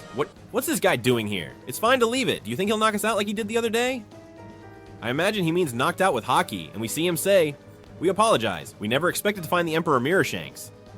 And Luffy says, "Huh? Did you mention Shanks?" And we see Luffy already petting the beasts, playing with them, and they're super enchanted with Luffy. And he says, "Yes, but now something more important is happening." And they say, "Wait a moment, he has tamed the Lords of the Mountain." And Loki says, "Who the hell is this dwarf?" And Luffy says, "Was Shanks in this place?" Loki replies, "Yes, he knows Kagami." And we see how Loki says, "We're talking about the same cowardly pirate, right?" And Luffy, without thinking for even half a second, goes into gear 4th and lands a gun right between where the shoulder and the head are, basically as a warning shot, smashing part of the Adam tree. I mean, good hit, huh? I mean, good hit. Then everyone is surprised and says, "Lord Loki." And Loki says, "Idiot, wait, it was just a joke." And Luffy he gets more serious, but anyway, drops out of 4th gear a bit and says, "Don't say that again, even as a joke." Then Loki says, "I already told you I can't move." And he thinks to himself, "This guy, as soon as I get free, I'll kill him. Then don't make me angry," says Luffy. "If you say that again, I'll make this tree crush." Stop it, idiot." Then we see how Luffy says, "Then why was Shanks here? Did he come to see you?" And he says, "Luffy." So he's still in Elbaf, and we see Loki say, "I'm not telling you anything for free." And we switch to another scene with the Straw Hats who are climbing the bridge. They're about halfway across the bridge, let's say, about to reach the upper part, and we see them say, "Hey, it's shaking." And Usopp says, "We're going to die." Then he looks back and says, "It can't be." Then Chopper says, "Is it that? Could it be? Someone's coming. I don't know who it is. Their body is burnt as if struck by lightning." Then they say, "I think it's the Taiyo Shin." That's right, they say. And behind them come the warrior and the little chubby guy we saw earlier. They're carrying the Sunny, and they say, "To the Sunny? For what?" And Zoro says, "I'm going to kill them." Then everyone tells him, no, wait, don't do it. They might be friends of the Masters. We only have one option. Look straight ahead. And they start looking ahead, and we see that like all the clouds and everything, and they say, well, we have to keep running on the bridge and such. And they say, we have no choice but to flee. Further ahead, undoubtedly, is the village of Elbaf. If they catch us, we're finished. And they have to run out of there like, well, right away, because obviously being caught by those giants on the bridge can be dangerous. And I'm telling you, this bridge is the kind I think will break, right? The kind in the movies, the typical suspension bridge that ends up breaking. It totally looks like it. Then we move to another place and we go to McCave, which is part of World Line, and we see someone laughing saying, da da ga ga, good, we caught the elk, we arrived just in time. And that person is Hadruden. And he says, we haven't found these up there. Their meat is exquisite. The Mugiwara will be happy to see it, and we see that Hadrudin is indeed there along with Stanson, who is another of the new Kyohei pirates and the ship's carpenter. And he says, but it's very heavy. How will we carry it? And I must say that what I'm seeing here, this moose, well, an egg. This is a moose. This is a mix between a moose and a Tyrannosaur. I mean, I don't know what animal this is, honestly. If this is a moose, I need to see more animals because, well, when I started studying animals, it didn't have claws, a tail, and it didn't have the face of a dinosaur. I mean, I don't really know. Then we see him talking, and he says, we can't use the painter because of the snow. I don't know what the painter is, honestly. I don't know if it's something I'm missing or something we'll see in the future. But Hadrudin says, don't talk nonsense. This meat is for our saviors. Then they give us Hadrudin's trivia to explain who he is and tell us. In Dressrosa, in the New World, he was trapped by the conspiracy of the former warlord Doflamingo. He is one of the 7 captains of the great Mugiwara fleet, Hadrudin, where he was about to die. Then they also explain a bit about all this, and they tell us, well, they say, let's do it. We did it. We are the new Kyohei pirates. And they start singing and such, showing us the Kyohei pirates, teaching us who they are. They say they are the next generation after Dory and Broggy, and that the pirate crew consists of only 5 people. The captain, who is Hadrudin, the cook, who is Golder, the doctor, who is Gyr, the carpenter, who is Stanson, and the navigator, who is Road for the moment. Everyone seems to be nice people, except for Road, who is a bit crazy. The truth is that he's very sick. Sir, he's very sick. I really don't know what he's doing there. Bad choice, Hadrudin. Then we head to the vicinity of Elbaf with the rest of the Mugiwara, since we still need to see, and we see Brooks saying, what do you think, Robin-san? It's the first time I've cut a woman's hair. My heart was beating so fast. If I had one. Skeleton joke. Then we see how Vegapunk Lilith laughs. I don't know if I should call her Vegapunk Lilith. I don't know, really. But he says, you have no heart. Ha ha ha. Then Bonnie says, you look so pretty, Robin. And she says, this hairstyle makes me a little nostalgic. And Jinbe says that Brooke did a great job. Then we see Robin with the old hairstyle. Now they will make her brunette again, I suppose, right? Of course. No, let me remind you that making her brunette or white is something done by the animation, and the manga was always white. It's just that, well, they ignored the canon as the animation company often does with One Piece. The thing is that Robin says, it's perfect. Thank you, Brooke. And Brooke says, I'm really glad, honestly. Then we see Dory and Broggy start talking to her, and she says, I see, it's the hairstyle you had when you met Saul. He will be happy to see you. And Frankie says, I don't know if I can handle seeing all that. I'm gonna cry a lot. Then we see Ivo and Kashi, who say, hey, it's the hairstyle you had when we met you, Robin. And she starts to think. Then we return to what is being as the ship, which is next to Elbaf, and they say, the fog has cleared. We can see the island. Let's disembark. It's huge. The island of the giants. Once we reach the port, let's toast again. Yes. And they get very happy. And then we see they are in Elbaf, and someone starts to scream and they say, it's an emergency. It's Saul Sensei. He has fainted and he is moving. What happened to Saul? I really hear already. It's just, of course, the bad things start to happen. Really, we can't have a peaceful chapter. We can't have a chapter where everything goes well. There always has to be misfortunes, really, for crying out loud. The thing is this trolling? Is it real? I don't know. We continue with the chapter called Adventure in Elbaf, and we start with the very first thing, which is the mini story, Yamato's mini story, and we see that the pilgrimage to the temple continues, and we see that they show us that Odin's castle is being rebuilt near the old prisoner mine in Udon, and we see, well, Komachi, I think it was called, Tama, Speed, and then we have Yamato, obviously, and there they are, the 4 of them in front of the castle. We see how they are looking at this, but we don't know where it goes. I still think this mini story is going to be completely key for One Pie, but we start the chapter and open it directly with the ship of the giant pirates, and they say, hey, it's the Great Eirik. the giant warrior pirates are back. And we see that it is the boy who was with Shanks the first time we saw Shanks in Elbaf, and he was there, well, in a bar, and it seemed like he was telling stories to a child or something like that. And it turns out it was this same boy. We see a lady saying, "What a joy," although they took their time. And we see how the child starts shouting from the coast saying, "Hey captains, wouldn't you like to come drink at the bar?" And we see that the child from Elbaf is named Colon. I've seen this written one way or another, but the name is Colon. It doesn't matter how it's spelled.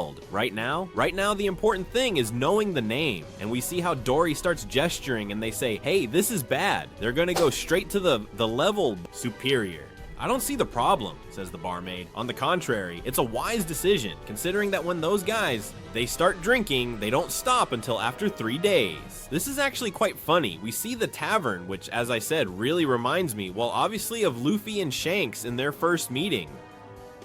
Well, the first meeting we see, which is the first chapter of One Piece in the manga. And honestly, to see a bar there with Shanks and with the boy reminds me a lot of Luffy. I say the thing about Shanks because obviously it was the same bar he was in. And we see how it continues saying, the waitress gives him like a basket and says, "Take this if you're going to the solar world." This is the word that I say in some translations they've taken differently. Instead of solar world, they might have called it something else. Right now, I don't really care because we'll have to analyze that a bit. We also see how it says that she has prepared the favorite pho of Ripley and that she has also prepared something for his father. And he says, "Oh, thank you very much." And we see how the child says, "Did you know that Dory and Broggy brought a special guest with their crew? The Okashira Kagami told me that person became a Yonku recently." And we see a very excited child. And this, honestly, I have to say that I liked it a lot, especially the reaction I had once, as it reminded me a lot of when Shanks would tell pirate stories to Luffy, and that made him become a pirate and become what he is today. So seeing this child so excited about stories that Shanks must have told him about himself,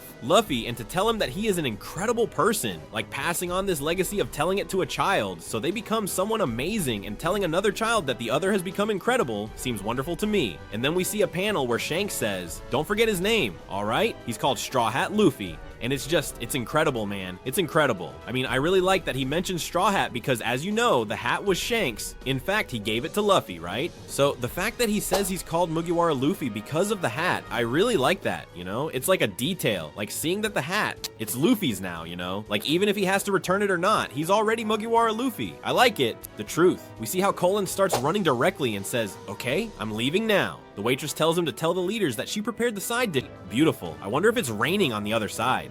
This is important because when we saw the entire map of Elbaf, there was already a rainbow on the right side. And even, well, I saw it and said, "Ah, how nice," and such. But it turns out that, of course, this was already a kind of foreshadowing from Oda saying, "Okay, do you see this rainbow? Well, it's gonna be important because this map is a real-time map in Elbaf, right?" The truth is, it's really cool. Very nice. And we see how the Mugiwara get very happy, and there's Brooks saying this is the first time he's been so close to a rainbow. We also see Bonnie saying that they can see it in detail. Jinbe says he didn't think he could see it from that angle. We see Lily saying it's a very mysterious but very beautiful phenomenon, and we see how they are a bit surprised because suddenly Dory appears and says to him, "Well, is it really something strange?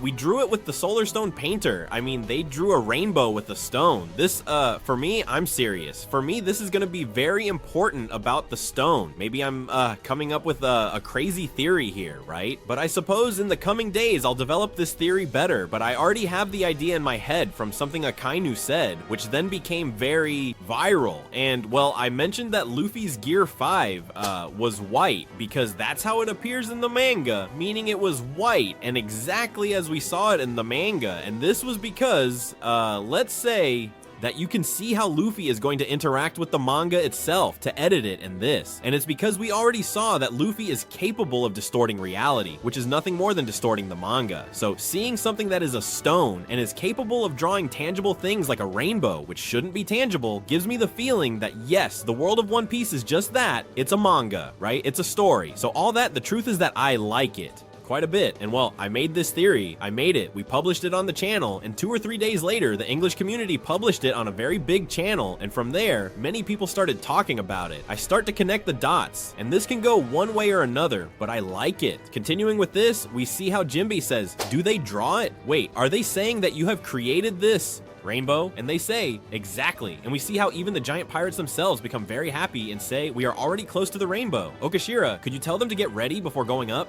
And they say, hey, hold on to us very tightly. The ship will soon be vertical. And they say, huh? Vertical? Why? Wait a minute. And the ship starts to go vertical as they begin to climb the rainbow, and they say, what's happening? Well, here we go. Oh, sorry, I forgot to tell you. The village of Elbaf is at the top of the tree, so to get there, we have to go up this rainbow. But don't worry, once we get there, we'll have a big party. I might fulfill it. The party, I have a feeling the party might not happen. I don't know if now, at the end of the arch, I don't know. Now, I don't think there will be a party. We'll see if it happens at the end of the arch, but right now, I think there won't be a party. I don't know, I get that feeling, honestly. In One Piece, I don't know, I can see it coming. The point is that they keep talking. Frankie continues and says, that's not a good explanation. What do you mean, climb the rainbow? It's impossible for a ship to sail on that optical phenomenon. And Robin says, well, a rainbow is nothing more than the refraction of light reflected by raindrops. And we see the giant say, what are you talking about? What on earth are you saying? We sail over the rainbow because we can. And says, are you serious? We can really sail over the rainbow. And says, there's a good wind. This is a good day to sail over the rainbow. The best part is that the rainbow never goes against the current. Once on the ship, it will guide you. So basically, you get up there and it directly pulls you into the center and starts moving you forward. And it looks like that, like water. I mean, like they are on the rainbow, but it's water. It's a beautiful panel, really. It's a very nice panel because you can also see the seagulls, like with Shine, and Jinbe says he is sure that if Luffy and the others were there, they would be making a big fuss. Brooks says he is about to make one himself. Frankie says he is too, that he is very excited. We see how excited Bonnie is. It's as if the sea were a rainbow. Also, it makes a sizzling sound. What's pretty? I imagine there are some little things coming out there. And Robin says there are so many things they don't know in this life, and they start singing Shake Dem Vins. This is, of course, people, you can't make me happy with this. They're climbing a rainbow they drew themselves and are singing Shake Dem Vins on the giant's ship. I mean, this is pure point. I mean, personally, as I say, I love it. It's blown my mind in a good way. That is, I saw it and I was like, how cool, how awesome, how interesting. I mean, how fun. I like it and I enjoy it. Well, so these types of panels are things that remind me why I love One Piece, why I love it so much and have a channel dedicated to it. Hey, maybe I'm the fool, but I really saw this and my reaction was, God, how beautiful, right? How cool, how little it takes to make me happy. Later, I'll criticize One Piece when I see they do something wrong, but with these things, I'm in love. The thing is, we see them say, Okashira, Dory, Brogy, Mugiwara are there with you. Who is on that ship? Oh, it's Hadruddin and Stanson. It's been a long time, Hadruddin, says Frankie. And he says, we're not all here. Then we see Hadruddin say, well, I see. So Mugiwara and the others will come later. We hunted a moose for you. The moose, let's remember, was a fusion of a moose and Godzilla, more or less. Then we see them say, oh, mooses are delicious. It's even making me hungry. Hey, wait a moment. We brought it especially for the Mugiwara to eat. And Dory and Brogy say, okay. Very well, very good. Then we move to another point in Elbaf with the other Mugiwara and go to the suspension bridge that connected the Infernal and the Solar world, meaning the level where Luffy was, all the lower part, with the world to which the rest of the Mugiwara. And we see Luffy saying, hey, it's the Sunny. Hey, that's our ship. And we see Luffy coming up from below from the pit and going directly to the bridge. And we see that Goldberg and Gerd are there. And they say, oh, you are Luffy, right? You are very cute. I love humans, but not in a weird way like that guy. Please don't think I'm a sicko like Road.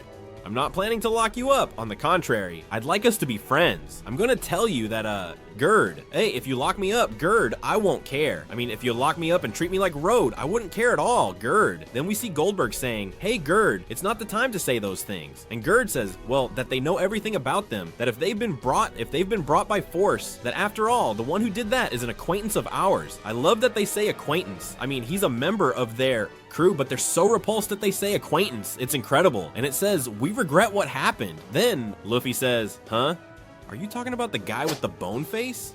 And Goldberg says, by the way, we saw you flying out of the underworld. Did you fall? And we see how Luffy gets super nervous. I find that panel very funny. And we see part of his conversation with Loki, which watch out. No, seriously, watch out. We see Loki saying, Luffy, don't tell anyone anything about our meeting or about our... Okay, is that good? And this, to me, it's about the key. To me, this is about the key. I feel like this is about the key. Let's remember he said, Loki, that there was a key. I don't know where, that it was the village of Elbaf, and that by sending that key, he could free them and could defeat any crew. Pirate. It could be that Luffy didn't accept the deal about defeating a pirate crew, but he still offered him meat. Still offered him, something like, where is Shanks? Maybe he offered to, fight with him, and so Luffy can test himself. I don't know. Maybe he offered something else interesting, and we see how Luffy, well, gets nervous, and they say, you will see, and they say, you're sweating a lot despite the cold wheat. hate the chilly weather. Please don't worry, we're here for you.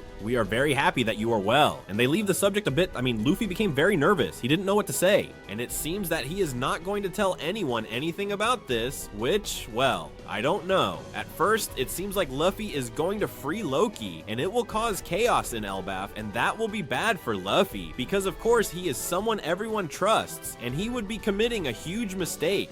Which, well, might even be somewhat dangerous and such. But well, that's how it seems right now, and I don't know if by the end of the arc this will happen or not. Honestly, something we have to. Then we see them say, I found them from Uzuru. You are the best life doll, so please come back. And it's precisely Road. We see him going after Chopper and Nami, and he says, they will lock you up very well before you can reunite with the others. We will be together for always enjoy a friendship. Chotazo, you fufu. It makes me laugh that they call Chopper Chotazo. It was really funny. Then we see a tree falling on his head, and then Road crashes, is left completely destroyed, and they say, did I really fall into the trap? Not even an animal would fall for it. And they say, this time you overdid it, Zoro, Sanji. And Zoro says, well, whatever, especially because it's not like we attacked them directly. And of course that's completely true. No, they haven't attacked him. It's the other one who's extremely foolish. Then Sanji says, anyway, let's continue. I'm eager to see the land of the giants. And just from afar, we see Goldberg, Gerd, Luffy, and the Sunny arriving with an owl. Also, and he says, damn humans, says Road. Then they say, ah, there it is. Look, the Straw Hats are there too. Road says, that voice is Gerd's. It's possible she came to rescue me. We see that they catch Road and place him between the two, between Gerd and Goldberg, with the axe and the mace to his head from behind his neck. And says, stop immediately, Road, you're a damn sicko. And this reminds me a lot of the attack that Dory and Broggy did, that combined attack they have, right? With those hits, and they hit all that on Road's head, really. Road, it's just that you're a character I didn't know until a couple of chapters ago, and you already give me a bit, even embarrassing, really. Road, control yourself. Then we see Sanji saying, wow, Giant Sama. And Zoro says, look, there's no evidence left that we attacked him. That scene really makes me laugh. They've smashed his head, and he says, look, now, there's no evidence, now. No, we don't have evidence anymore. And Usopp says, you're right. Then we see how Luffy is there and says, hey guys, Luffy. Then we see them say, ah, the Sunny is here too. So you are the Straw Hats. Nice to meet you, says Gerd. My name is Gerd, and he is Goldberg. We are Hayes Nakama. We want to apologize for the terrible reception you had upon arriving here. From now on, we will be your guides. And we see Sanji saying, yes, nothing better than being guided by Gerd-chan. And Zoro says, we promise we had no idea what was happening. And they say, we will explain everything as compensation for what happened. Then it seems, be like they already have an alliance with the Giants. Let's remember that the Harridan Pirates, who are still allies of Luffy, so they remain under Luffy's command for being part of this fleet. So it seems they are the first allies we have in Elbaf, and we'll see how this unfolds as Luffy runs off and says, come on, Usopp, it seems the village of Elbaf is at this level.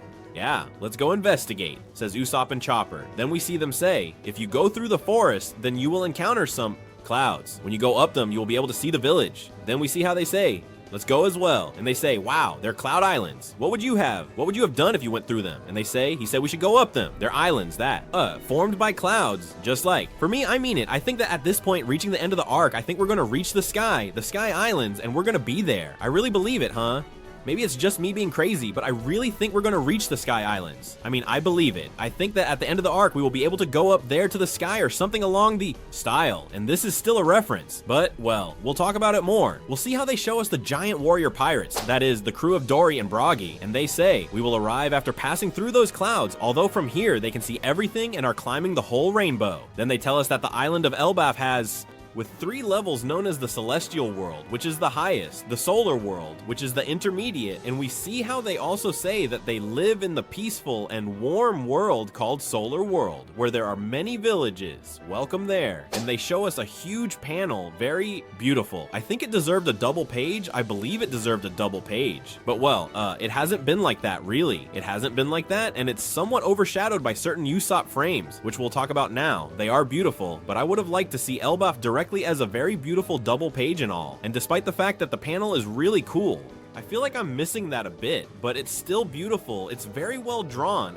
You can tell that Oda, especially after the eye surgery he had, has improved his drawing again because he can focus more on the details, and I like everything detailed, and really I think it's exactly as we imagined, truly, very much so, fantasy, and it's spectacular. But then you have to start noticing some things, and it's that some kind of squares begin to appear in the manga, like square scrolls, and they start putting some text. When I read it during the reaction, I immediately identified that this was something strange because I said, this is not the same as when the narrator speaks. I mean, when the narrator speaks, there are other different squares. We'll see how it says, great, surely that's the first thing you would say out of excitement. After all, this is a place where words are not enough to describe it. We then see Luffy and Usopp, who are remembering when they were hugging each other, saying, listen up, someday we will definitely go to Elbaf. Don't doubt it, Usopp. No matter what happens, we will go to that land of warriors. And we see Luffy super excited, Usopp super excited and crying, seeing that they have finally made it. They have finally arrived at the land of the warrior giants, Elbaf. Something that truly I was really looking forward to because Oda has been taking us selling since Little Garden. It sounds easy, doesn't it? Can't wait to see this? Can't wait. We see how all the Straw Hats are also super excited. Everyone is very happy. Sanji is directly lying over Gerd, her legs, her chest. I'm not sure which part of her body. It could be that Sanji is happy. Well, then these squares of the scroll I mentioned continue, and they say, now you are on the island of Elbaf, where the kingdom of Worldland resides. Although around the world, this place is simply known as Elbaf, the kingdom of the giants. We see the giant pirate ship passing through the rainbow, and they say, hey, it's Mugiwara, huh? We've been looking for you like crazy. You just arrived, Box. I'm really glad to see you. In the end, we all made it. And we see how the Mugiwara meet again. Something we obviously wanted to happen. Something obviously we wanted it to happen. And I tell you that I think they will separate again before too long. Oda's formula of separating the Mugiwara to better explain the stories has been working well lately. So I think that we'll repeat it. This continues the scene with the scrolls. And they say, not only the grass, but also the trees and the vines, the flowers, insects, fish, birds are immense, so much that you would run out of oxygen just by appreciating your surroundings. Dear adventurers, please do not waste time lamenting over those moments that already they won't return. We see how Luffy, Usopp, and Chopper are shocked, saying, wait, they're sailing on a rainbow. The buff is incredible. And we see a face that is very funny, well, 3 faces which are very funny, and honestly, it's really cool. I mean, I like it a lot. They are very One Piece panels, and I like it. I really like it. This message from the scrolls continues, and they say, now they are in Elbaf. It would be best for them to focus and delight in these mysterious lands where everything is generous and abundant. Although if I could only write one thing here, it would be these words. I'm Lewis Arnwood, Explorer. This is outrageous. This is outrageous. For those without context, and I will now comment on the silhouette that appears right where this message is being given, which is also important. For those without context, Lewis Arnwood is the creator of the book Bragmen, a book we find, see, and read for the first time in chapter 1115, which is exactly when we are in Little Garden. He is an explorer who talked to us about Little Garden, who told us certain things, who explained a bit about how it all worked, and we also see that the book was Bragmen, which is men, liars. A long time ago, I made a theory about this book, saying that in my opinion, this book is also published by the world government as a fantasy book when it is not a fantasy book, but rather an explorer's diary. And they are doing this to convince the citizens that nothing they see in fiction books, which supposedly is fiction, is real. I mean, a citizen of the East Blue, he doesn't know that the kingdom of Elbaf exists. He doesn't know that giants exist because he is an average citizen. He has no connection with the rest of the world. Obviously, in the new world, in the Grand Line, there will be people who might know the giants, or perhaps know some things, or maybe I don't know what, but notice the level of ignorance of the people that when we were in Mocktown, when we were in Jaya, people laughed at Luffy for saying he wanted to go to the Sky Islands, when this is something that, for example, in the new world, they surely know more. Many more people on the whole topic. We are even talking, as I said, about the Grand Line. We are talking about Jaya. So all this, for me, in my way of seeing it, the issue of Bragmen is a book that is collected by Louis Arnwood, who was an explorer. He collected all the things in the world, and everything written in that book is completely real. Things and adventures, which the government has disguised as a fantasy book, as if we now saw a book about a unicorn and we say, well, that unicorn unicorn does not exist because we haven't seen it, because we don't have it and such, and that it's in a book, but it is only fantasy. And then, for whatever reason, that unicorn really existed, but they were trying to hide it from us. Basically, I think it's something that would be very interesting. I've been mentioning it since some time ago, and the fact that we see Lewis Arnwood again at such an important event as this one, he is mentioning about Elbaf, it makes me think it is probably something like that, and probably something like that, especially by also analyzing the message a little, bringing it to the end, and saying that they should not stay here for too long. I would like to know why. It could be for multiple reasons. It could be for very bad things, or it could simply be that he says he doesn't want them to stay here too long because there are many more things to see. Like, this is great, but there are still more things because the world is impressive. I don't know. It will depend if Oda continues this note later, which doesn't seem likely, or a little to see what this is all about. I only tell you one thing. This book Bragmen was in Ohara when they threw the books into the lake to try to save them, and when they tried to do all that, we saw an image in which I already commented to you when I made the theory about this book, saying that that book was in Ohara and is the book of Bragmen. And if the books from Ohara have been taken to Elbaf, then we will probably see this book in Elbaf, and probably Saul knows about this. So pay close attention to this, because the note is important, but it's also important the end of the chapter as a curious character appears. We see a very large bear with very large plants around, and a character with a hat and some kind of long hair on the back. It's possible to make out, and it seems like they're putting their hand on their chin or something like that. I don't know exactly what they're doing, as it is seen in profile and shaded, but something can be seen there. Quite small compared to the bear and the plants, obviously, and there are already many theories about this. I already told you that, well, this first bear was surely the same person we saw saying the Mugish should come to Elbaf from Elbaf itself. And I also told you that for me, that person was definitely the same person we saw on a cover with Crocus some years ago.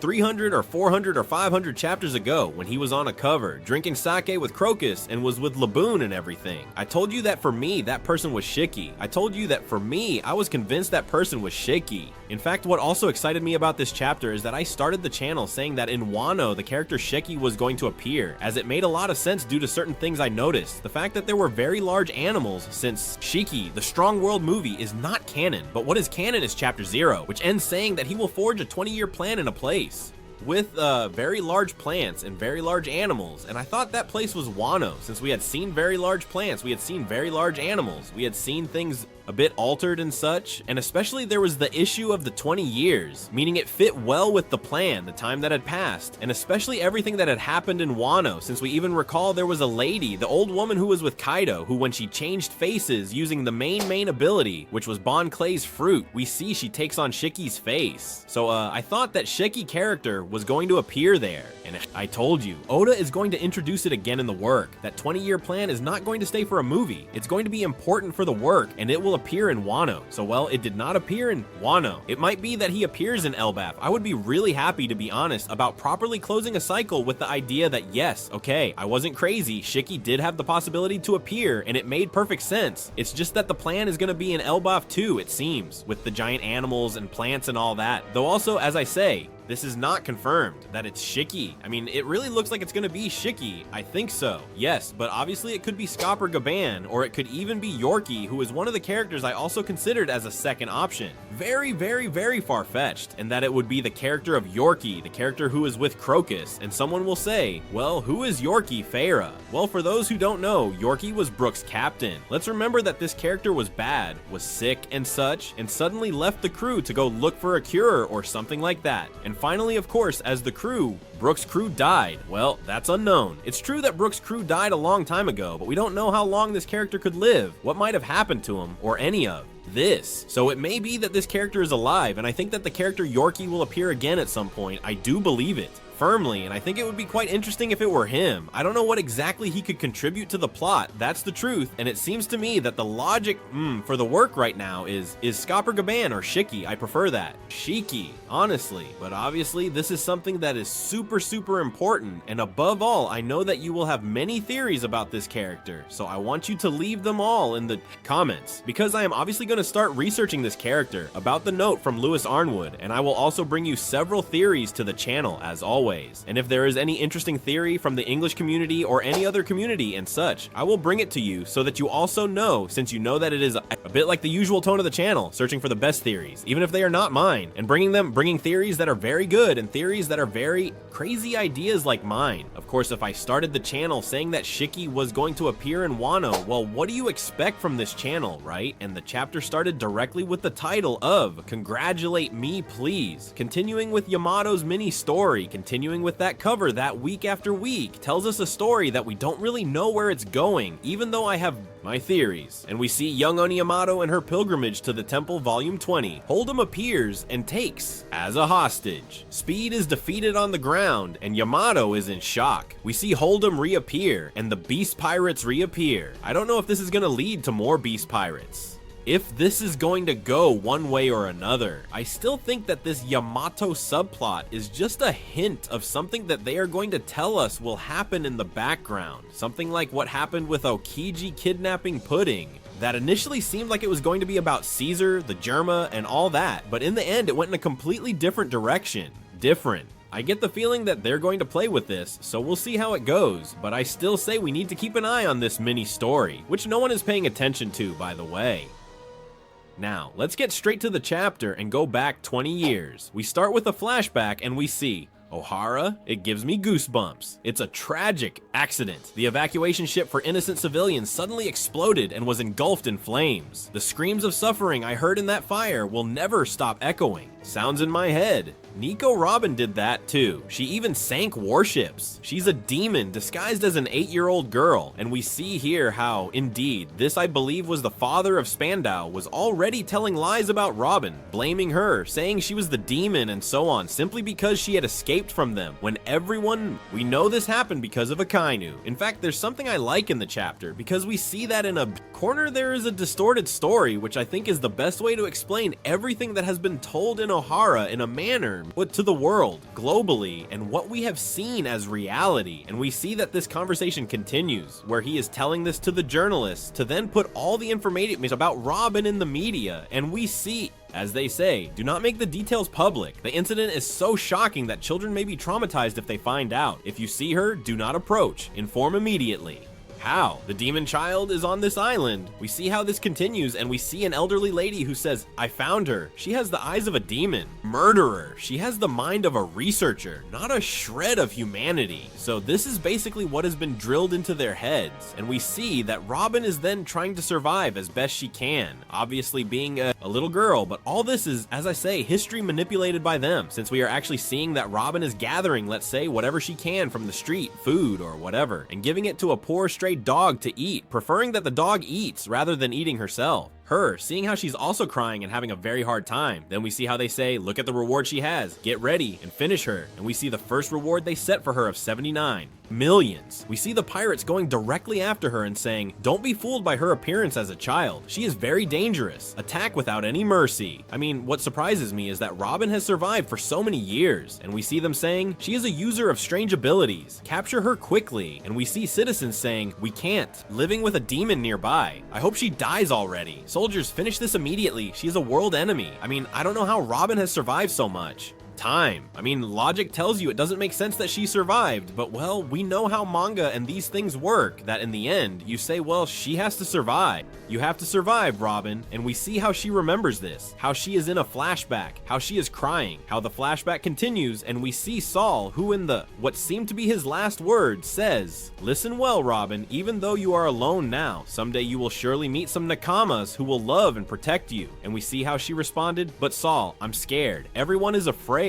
And we see that continuing also what resonated in Robin's head. They told her, when things are painful, listen to me, laugh like this, dare she. And we see how everything continues saying, she's not there, hey, you are. And we see how she has been chased everywhere in the world. And we see how it says, I heard she was killing people and stealing money in the city. She will approach you with her childish appearance and then slit your throat. Oh my god, she is a killer. And we see how she's trying to escape from these people who obviously wanted to kill her because of the world government's rumor. Being a girl of, I think, was 7, 9 years old. I don't remember exactly the age. We see how she tries to laugh as much much as she can, saying dare she, and we see how they say, hurry up, kill her. She keeps laughing, telling them, disappear, evil girl, go die somewhere else. And she crying and laughing as much as she could, doing, well, what Saul indicated to her. It seems to me that Robin is a character that is very well crafted at its core. I think it has a development that is incredible, but the problem with the character of Robin is that there are many parts of the work where she hasn't done anything. I hope the work changes as we are approaching the end and can give us a bit more of Robin, because there are arcs where Robin is just there for decoration. She gets glyphs and doesn't even tell us, and it's a shame because the flashback she has and all the past seems to me to be the best, and she seems like a very well written character, really.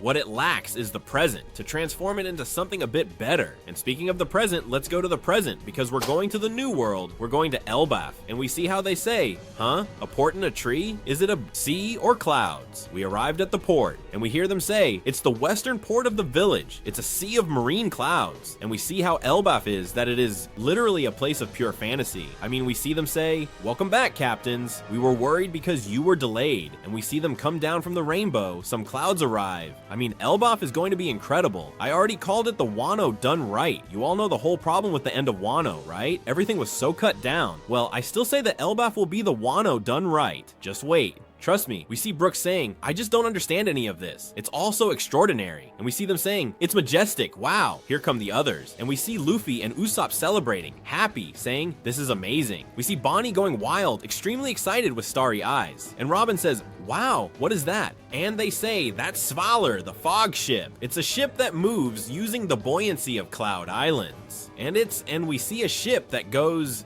descending, rowing with the clouds. I mean, it's just unbelievable. I mean, it's literally pure fantasy. I mean, I'm eager to see the Ancient Kingdom because I believe this is the closest we've ever seen to the Ancient Kingdom. Something like that. I mean, hyper advanced things. I mean, I don't know if we had this in mind for Elbaf. I think there were gonna be really crazy things in Elbaf, but this is already like advanced technology or something like that when they themselves aren't even very aware of it.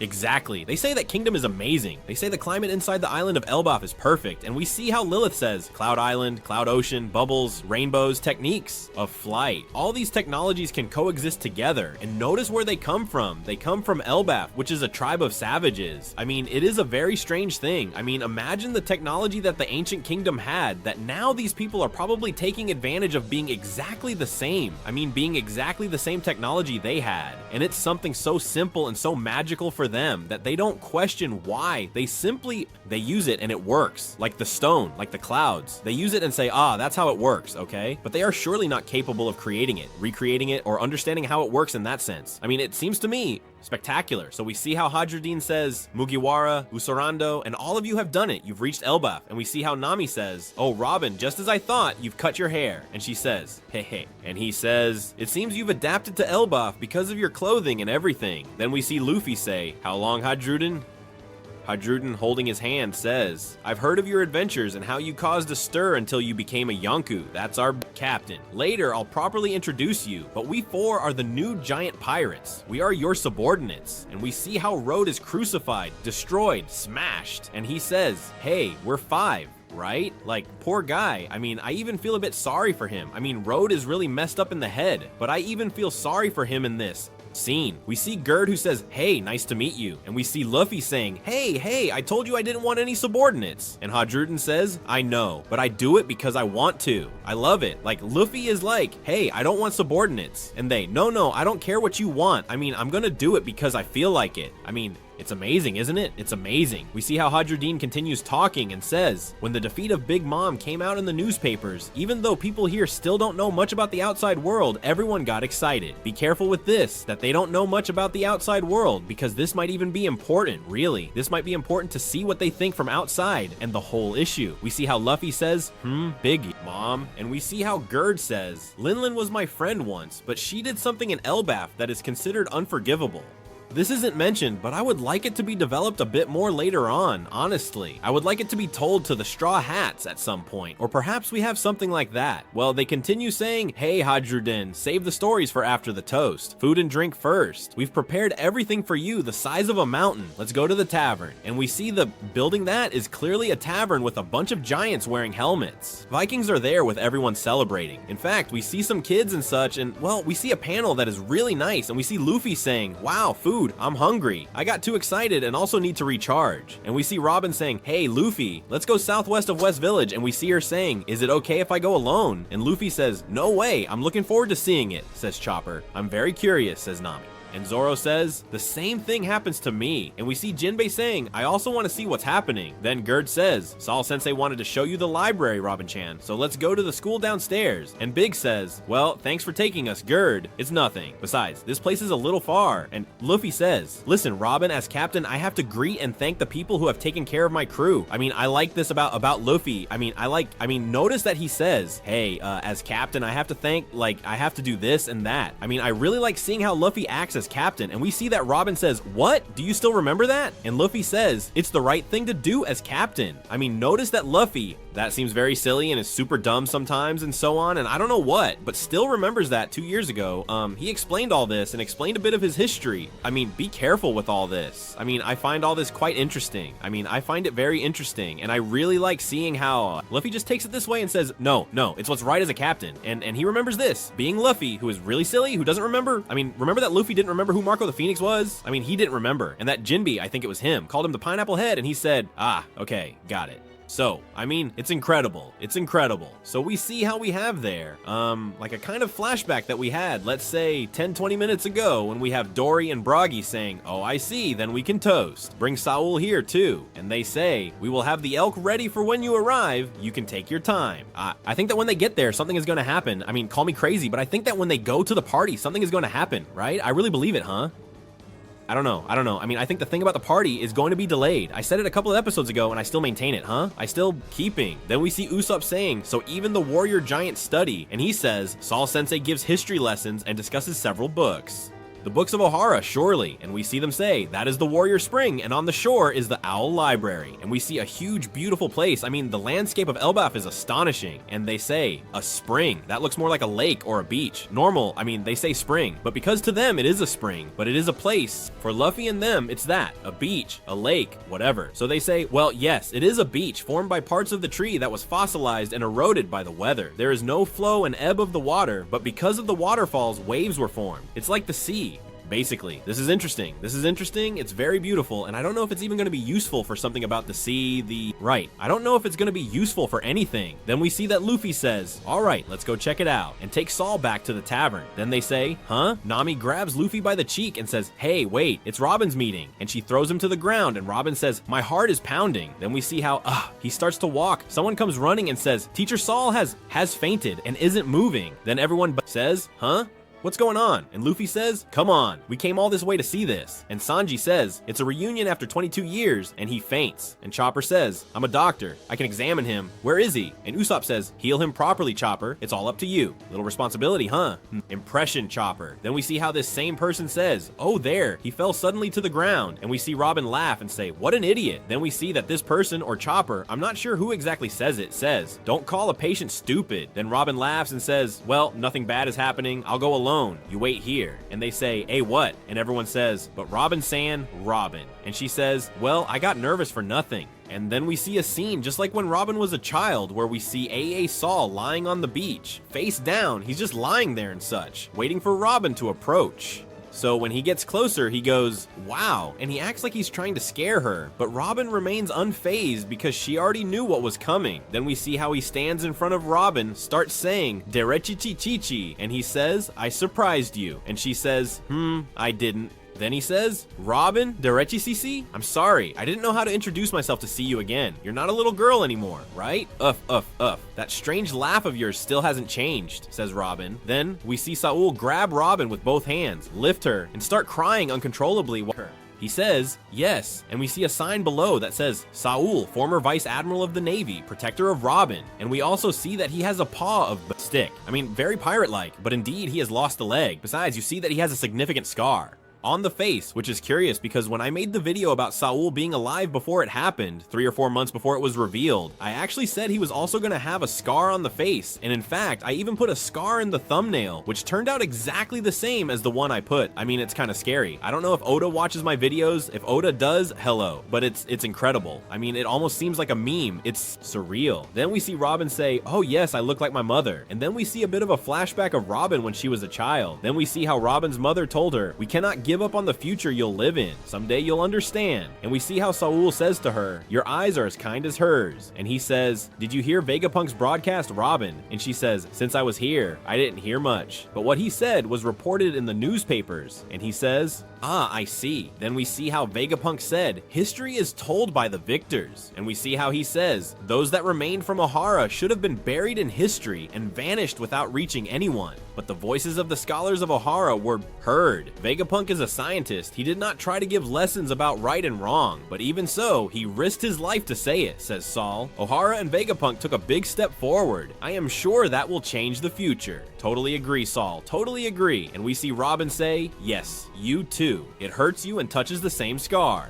Then we see how he says, "Absolutely. I was surprised by my own survival ability. When I came to, I was somehow drowning in the sea. So it seems the island's fire melted the ice and I fell into the sea. And shortly after, I realized I had survived and that made me very happy. They said horrible things about you." He gets angry, and he says, "I got quite angry every time I found out for what they put you through." And we see that poor Saul was very angry, but of course he was in a difficult situation because he couldn't do anything, obviously. Then we see Robin say, "Well, let's not talk about depressing things. Saul, I want you to please congratulate me for surviving all this time." Then we see Saul say, "Yes, of course, a girl like you being chased by the whole world." And he hugs her, pulling her to his chest, and says, "You have survived for 22 years, Robin. You have been very brave surviving, and now you are here to see me." We see how she remembers when she was a child and wondered to herself, saying, "Why do I have to live? Mom, Professor Saul, I want to die. I want to die." Clearly referencing what we later saw with the "I want to live" precisely in Eni's lobby. And we see how Robin breaks down in tears and says, "I really wanted to see you again, Saul. And to think that there were people who said it was a script flaw or that the quote-unquote resurrection of Saul or the non-death or however you want to say it was poorly done and that it was a script flaw and it wasn't well executed and whatnot." I think Robin deserved at least one happy moment in her life. Honestly, I think it's fine with the mood swings, but I also think that having one person survive out of all those exterminated by the world government is acceptable, right? Or I think that because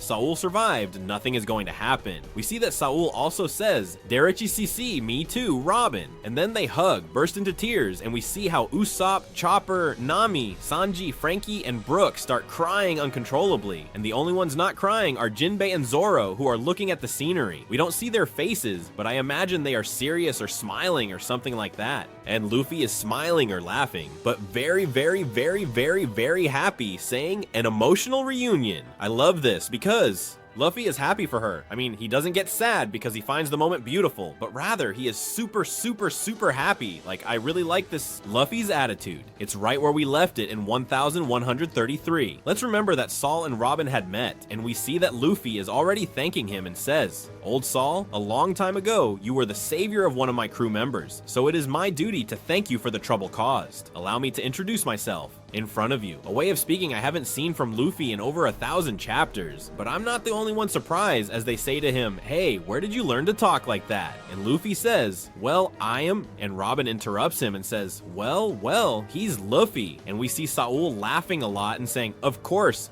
I know who he is. It's Luffy. He's very, very famous. Obviously, I mean, you're already an emperor, Luffy, so you don't even need to introduce yourself. Most people knows. We see that Saul gets happy and says, "I'm glad you found them, Robin." And he says, "That's right, you were right, Saul. I finally could find them, the true comrades who would protect me as you told me." And we see how everyone starts to cry excitedly. They turn around so they won't be seen crying and say, "We will protect you forever. Ha ha ha. Of course, of course." And everyone is very happy, very joyful. By the way, like the video, subscribe, and leave me a comment about what you think of the episode. I'm interested. We continue, and we see that Saul says, "By the way, hello, Robin's comrades. You have come from so far to Elbaf.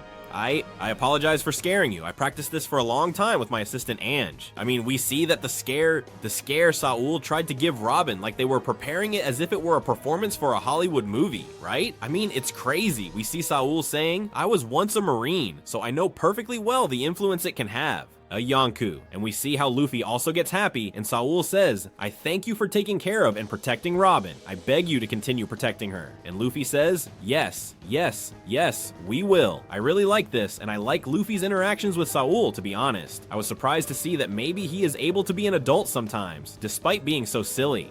Which is Luffy, but I like it because it's a small evolution. I feel Oda doesn't sell it that well because it goes a bit unnoticed, but you see Luffy's actions here and everything he does, and if you read the manga day by day, you realize that indeed there is an evolution in Luffy. Now, we will see how long it takes for him to do something crazy, and suddenly Lilith starts flying and says, today Saul, it's me. And Saul says, I don't think I know you. How did you manage to fly? And she says, it's me, Vegapunk. Then Saul says, how? And suddenly Jinbe pulls out a metal box with a sticker that says Vega and says, is this what you wanted me to bring? And Lilith says, yes, yes, sorry for the trouble. And Gerard says, oh, well, let me help myself. And he grabs the box, or tries to grab it, and Jinbe says, well, I took it from Egghead at Vegapunk's own request. What's inside this container? And Lilith says, I am inside. And Luffy goes all crazy and says, a clone of Vegapunk. I mean, the thing with clones is already like a meme and everything. And we see how it says, that's right, this model is completely different from all of us satellites. This is the me that was here 20 years ago, meaning that he is the original. So this, although many people will like it, I have to tell you, it seems to me like a historical mistake. I mean, let's see, in Egghead, no one died. No one died, and all the Vegapunks sacrificed themselves, and they caused us drama like, oh, they've sacrificed themselves, and so on to save them. Everyone was alive. Everyone was alive. York with the government, Lilith here, the others on that Sky Island, and when you say, well, although not dead as such, the Vegapunk Stella at least, well, so. Lies. No, lies. The Vegapunk who Estella, the original, is here. In the end, in Esgid, no one died in Esgid, Saturn died. Saturn is the only poor devil who went there, and they killed him. Kizaru was saved, Kuma was saved, Vegapunk was saved, everyone was saved, and Saturn, who went there like, look at me, I'm gonna go and blow everything up. He was the only one who died. What a bunch of useless people. It makes me really angry. What a bunch of useless people, everyone. What a shame. And I have to say that this, obviously, I don't like the work at all. I don't like it. I didn't like it when all the Vegapunks were alive and the sacrifices hadn't been for anything. But when you said, well, then the Estella, no, not even now. And well, it's not exactly the Estella. Well, people, it's the same. It's the original Vegapunk, the Vegapunk Einstein. It's something that I don't know why Oda does this. Oda, I thought. Look, when people started dying in Esgid, I was like, oh, great, Oda is killing characters, which isn't something I demand of you. But I like that you kill characters because it's a bit different. Well, not really. Oda, you're a scoundrel. You're a scoundrel. I don't know why you do this. Why you give me the honey and then take it away. I don't understand it, and we see it continues saying that if Stella were to abandon the lab for months, the government would suspect, right? Then, it says that therefore they could place it in that breeding ground. However, they still don't have a device to get him out of there safely. He plans to stay there and build a new research lab. That is, in principle, we will have another lab here, which means I no longer know exactly what Oda wants to do. So we've been given some Vegapunks to Witheria to have a lab up there and create something different, and they are going to do something else in Elbaf. So, I don't know what Oda wants to do. If he wants to make two, it's just that I don't know what's going. No, I don't know this. If it's something for the future, I don't really understand what Oda wants to build here with this, but well, we'll see about that. We see that Bonnie also gets very happy and says to her, Lilith, does that mean you'll treat my father too? Are you going to try to bring him back? And Lilith says, of course, Bonnie. This seems good to me. It seems good because, well, I think Kuma deserves it, and I think it's already been shown that there is a good idea to execute it. Then we see him say, well, great. And he says, Saul, if you really are Vegapunk, well, I am very happy to see you again after 20 years. Although my head doesn't quite understand why you are a woman. And we see as they say, well, don't worry, I will explain it to you later. Yes, sure, just to explain to this one who's going to say, well, you're blowing my mind. Then we see some children come out from behind a tree and say, Sensei, is it over? Can we play now? And he says, yes, I'm sorry, kids. Thank you very much for your help. Then we see how his assistant says, actually, this spring also serves as a playground for the children. I asked them to keep quiet while Saul Sensei performed. And he says, he rehearsed so much just for them to get it in one take.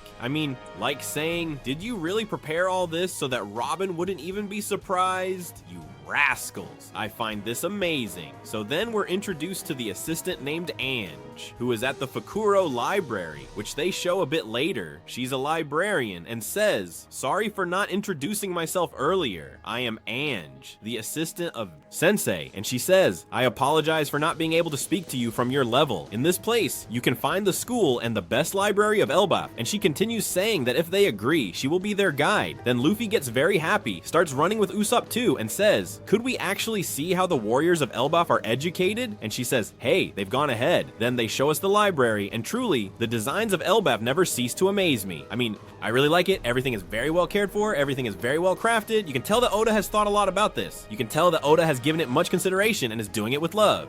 I said it. It will be well-made guano. Elbaf will be well-made guano. There will not be strange cuts. There will not be strange jumps. Half of the arc will not be left unresolved, or we will having later, when we leave, a flashback to close certain things. And it's just that Oda, at least I know what it's like to organize an arc as exaggeratedly vast as Elbaf. I think he's gonna handle it well. But they continue saying that the school of Saul Sensei was opened 20 years ago by express request of the former king. And they say, wow, how cool. That's the school where they train future warriors. Or maybe not so much, you'll see. Because then Saul bids farewell to Gerd and Ange and says, "See you later, Ange, Gerd." And he says, "I beg you to be their guide. Show them around, please." And he says, "I'll take Robin to take a look at the library." Then they say, "Well, go with them, Chopper." And he says, "Yes, I want to go see that library. I wonder what books there will be." And he says, "I'll go too. How strange. I'll go to school." He says, Sanji. We see how the Mugiwara are starting to split up a bit, right? Notice that they're starting to divide them a little. Some this way, some that way, which is very logical and understandable from Oda, since Oda is much better at explaining the plot when the Mugiwara are separated, and he can give some importance to everyone rather than trying to give it to all 10 of them.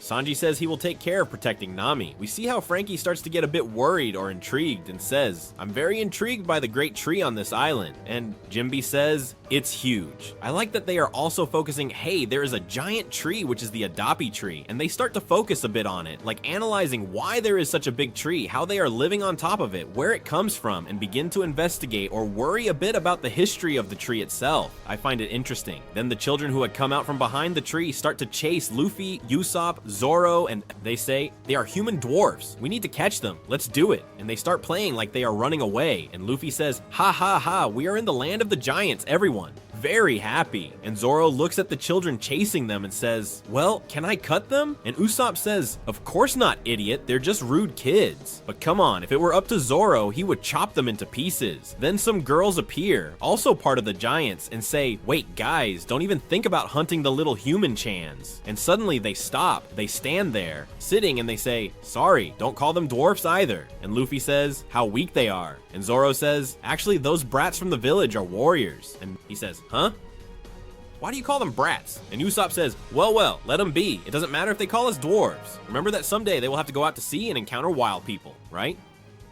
Then the giants, like, they just stand there, like, offended, right? And they tell Usopp, "We don't fight with anyone. That's very dangerous." And Usopp says, "Huh? Aren't you the future warriors army of Elbaf?" And they say, "Don't talk to us that way. Doing what you say is old-fashioned." So they make us understand that there's been a very exaggerated generational change in Elbaf, and now they explain it a little more. Then Zoro says that voice is from an adult, and Usopp says, "What do you mean it's outdated?" And he says, "You better not move from where you are. Do you really think she'll scold you? Haven't you noticed that you're on top of Ripley Sensei's body?" And indeed, they're all on the body of a giant. Very waifu, like all of them, right? Very Viking style too, I have to say, really. Very Viking style, and with a painted line on the face. Very Viking. I mean, I like it, really. I like it a lot. It's very, very good design, new waifu, right? And we see that they're on her body, and since she's obviously a giant, they hadn't noticed. And Zoro gets a bit scared and grabs the swords, which is a detail that is seldom seen in the manga, but he seems worried, like, what is this that has appeared here, right? Because they don't realize, since obviously being so big, they think they're on a surface. And that's it. Then we see the typical introduction sign that says, "Seryuchi School, Biology Teacher, Ripley." Then they say, "Huh? On top of a giant? Sorry." And Ripley says, "Well, don't worry. They weigh nothing. You're surprised, right? It's been 100 years since the warriors of Elbaf ravaged the world offensive language, violence, looting, war, that is now part of the past. It's funny because Luffy always ends up in the strangest positions, and this time he ends up on Ripley's chest. Like, Luffy is a certainly lucky man. We see Ripley start to say, "From what I see, Saul Sensei has already welcomed you. You are the Straw Hats, right?" And says, "I finally found you, Luffy-san." Just as Ange arrives running, who was the librarian, and says, "I apologize that those kids bothered you," says Ripley, "Watch your language. The sensei is very strict. I'm not a good role model." I quite like this interaction they have, and, well, what is forming there with the school, and what they tell us about the past, the 100 years, and such and so on. Then Ripley lifts them up and says, "King Harold said it long ago, trade and not war with others. Countries." Of course, this comes from the phrase "make love, not war." He continues saying that this caused constant friction with the older people of the villages who defend traditions. And Usopp says, "King Harold?" Then Ange says he was a great king who tried to reform that country. But when his dream was already halfway realized, well, he was assassinated by his own son, which is what they had explained to us, that he is Loki's father, and supposedly Loki killed him. I say supposedly because I don't really trust it. And we see how it says that nevertheless, the whole country did not allow his son to ascend to the throne. By the way, they still haven't told us if they have a new king, who it is, where he comes from, how long they've had him, or if they have chosen him. Perhaps by elections, or they chose him by popular vote, or how they chose him. This is important, I think. Then Ripley says that the history class is over, that everyone should come, and she will show them the school. Then everyone says, "Very well. Yes, yes." Ripley says, "Captain Kun, why aren't you in your white form? I was dying to see it," referring to the 5th gear. And Luffy says, "That's my freest form." And Ripley says, "In Elbaph's mythology, a warrior with that form is mentioned." Then he says, "My heart is very excited because we are part of the last generation of warriors." I think this is being said. Ripley. And notice how Oda plays again with the idea of Luffy knowing things about Nika or Joy Boy, huh? Notice how he plays with this. There have been a couple of times he plays a bit with Joy Boy. For example, when he was with Nemez, who said, "Ah, you were calling me." When he was talking about Joy Boy, he turned around, wondering if they were talking about him when he said something about a god. They were also wondering if he was talking about him or what he said about a god. Now they talk about the warrior who possessed that form. Notice how they start to introduce things, and like Luffy sort of interacts, but not completely. So he doesn't quite understand what it refers to. He doesn't quite get what's going on with that. He doesn't exactly know what it is, but Oda plays a bit with the yes or no line. I would love for Luffy to know, but knowing Oda, it's most likely that he won't. Honestly, I would love it, and I hope he does. But knowing Oda, it's most likely that he plays with whether he knows or doesn't know, and everyone knows except him, or he half finds out, but doesn't really know what's said because it wasn't explained well. I hope I'm wrong, and Luffy ends up knowing about Joy Boy, Nika, and everything, and I would like to see his reaction. Now, whether it happens is difficult. We move to another place, which is the library, and we see Saul saying, "I see, I can almost hear it. Back then I clung to life with what strength I had left, and that's how I managed to reach Elbaf." Then we see them at the library door, and Saul says, "Once I got here, I couldn't stop thinking that all of this was protected by the scholars with their lives. So I asked Hadruddin and the others to return with me to Ohara. My eyes filled with tears when I made sure that each of those little books was saved. Go ahead, Robin, enter. Don't you feel something strange in that book you're carrying?" And we see that she has a very small book that suddenly becomes giant, giant, giant. Then he shows us the library and says, "Dere GGG, are you surprised by what you see? All the books you ever knew are now giant-sized. Not only that, every book you put into this place will grow. This is the mysterious Fukuro library." And we also see there is an owl with an interesting design, really. It seems like it's wearing a little cape and has a chair, really. Hopefully the chair's for the owl, really. Then it says you can find all the books from Ohara there, the ones protected 22 years ago, that they managed to take all from the bottom of the lake and brought them to their home, that none are missing. Then he remembers Professor Clover, who told him it was the best library in the world. He remembers how he told him that if he liked books, and Saul, half crying, half laughing, says, "I never thought the day would come when I could show you this." And Robin, well, a little tear appears, and she got really emotional, obviously, well, for seeing that library again that accompanied her so much as a child. Then we move to the lower part where Loki was, at the deepest part of Elbaf, and we see how he's talking and says, "Aha, from what I see, you have a lot." Free time? Am I speaking to you at a bad time? Someone is talking to him via a Denden Mushi and says, not at all. In fact, you helped me kill time. As you know, I have all the time you want. By the way, regarding the traumatic experience you went through, how are you doing with that? And he says, better, but when I remember it, I can't stop shaking. And we see a Snow Denden Mushi, which is a type of cold-resistant voice recognition device. Then Loki continues and says, I also went through a stage where I felt frustrated. Although we have never seen or met each other in person, it must have been due to a twist of fate. I don't know, but we became friends a long time ago. You know that if I had been there, I would have turned that whole place into ruins, would have killed everyone. Then the person from the Den Mushi tells him that, well, there was no need to go that far. And Loki says, well, that happens because you are still very naive, Mosaku. I don't know who Mosaku basically uses it to indicate that this person has something to do with the government, or that they are someone very close. Of course, this already, what if there are interpretations that they might have to do with the government or are someone very close? It's difficult, huh? It's complicated. But anyway, Loki continues by saying, listen well, the guys you let escape will someday return seeking revenge and won't give you. Truce.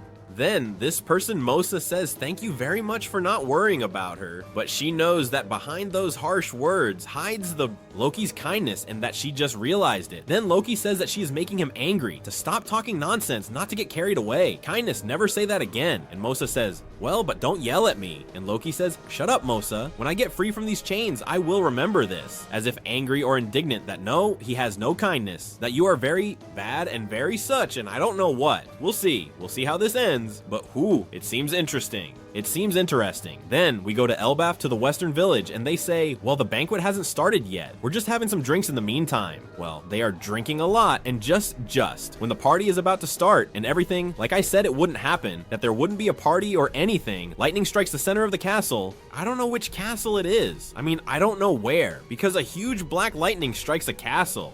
We see a scene of the party, like they're drinking and such, as if it's starting. And just as I said, well, there won't be a party. I've been saying this for several chapters. It was quite obvious in my view that Oda was going to interrupt this upcoming party, announcing for some time, and we see what seems to be, I suspect, the interior of the royal castle, which appears to be vastly destroyed because we see a kind of throne that also has something like a cut, a wound, or whatever, and we see several parts of what that castle is like wheels. So maybe this implies that that castle was the king's, King Harold's, and that now there is no substitute. Maybe, I don't know. But the important thing is that two people with robes appear looking down, as if they had just appeared there with a fire around, and we see how they indeed emerge from a circle of invocation appearing with that fire. And that circle is familiar because it is the same one from which the Gorosei emerged, but the Gorosei does not come. Instead, a man who looks identical to Shanks comes, which confirms, I think, the unless it is Shanks and we are just crazy.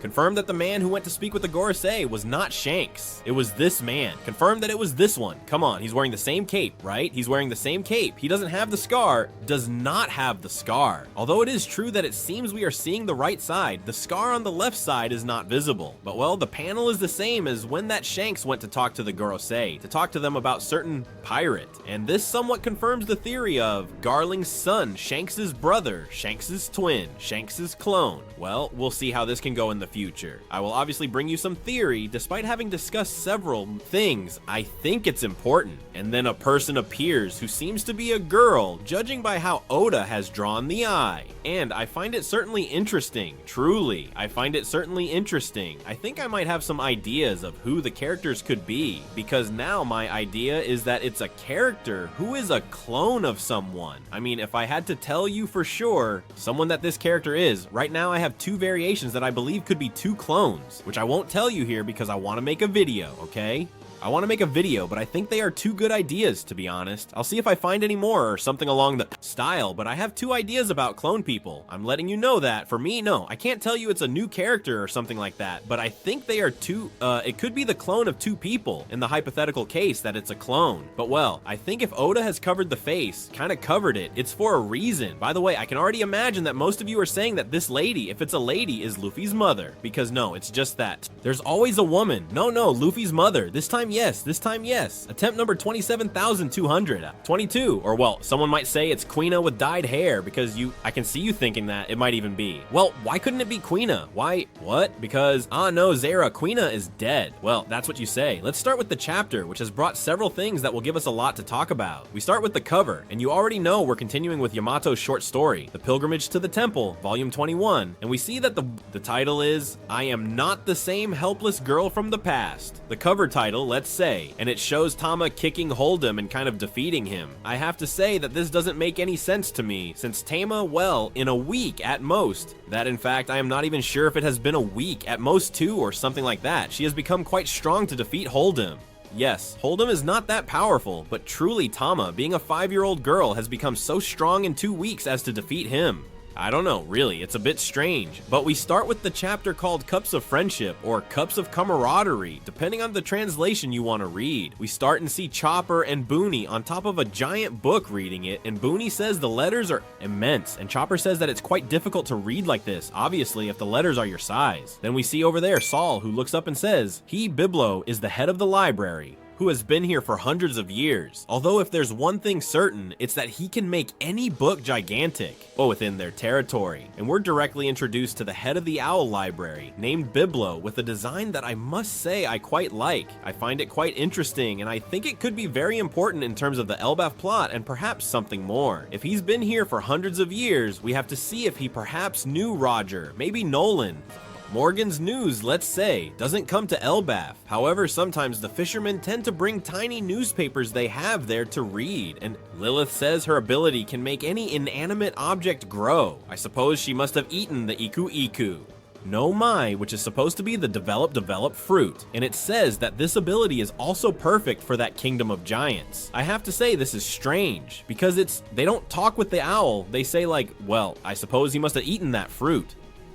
They don't confirm it for you, they don't explain exactly what that fruit means. I mean, no, it's strange, it's all very strange. I mean, it's something that's just skimmed over, not even, it doesn't go deeper, they don't talk to him, nor does he explain the fruit. I mean, it's very strange, very, very strange. So I would like to know a little bit what this means, what it implies, what the plot has. I don't know if Oda is saving it for another moment in Elbaf, but, well, I would keep an eye on it here because I think it's something Oda wanted to include here to remind us, but hasn't wanted to delve into it because it's going to be one of the most important things of the arc. We see Saul, who is talking to Robin, saying, do you still feel nostalgic? And Robin says yes. Then we see Chopper, who says they also have medical books, and Robin says she remembers when they had. A few, but most, were about archaeology and history, and she says she must tell him that since those books have always been gigantic, they can't become small. That is, the librarian is capable of making the books become gigantic, and then small when they leave his domain, but he cannot make the giant books become small.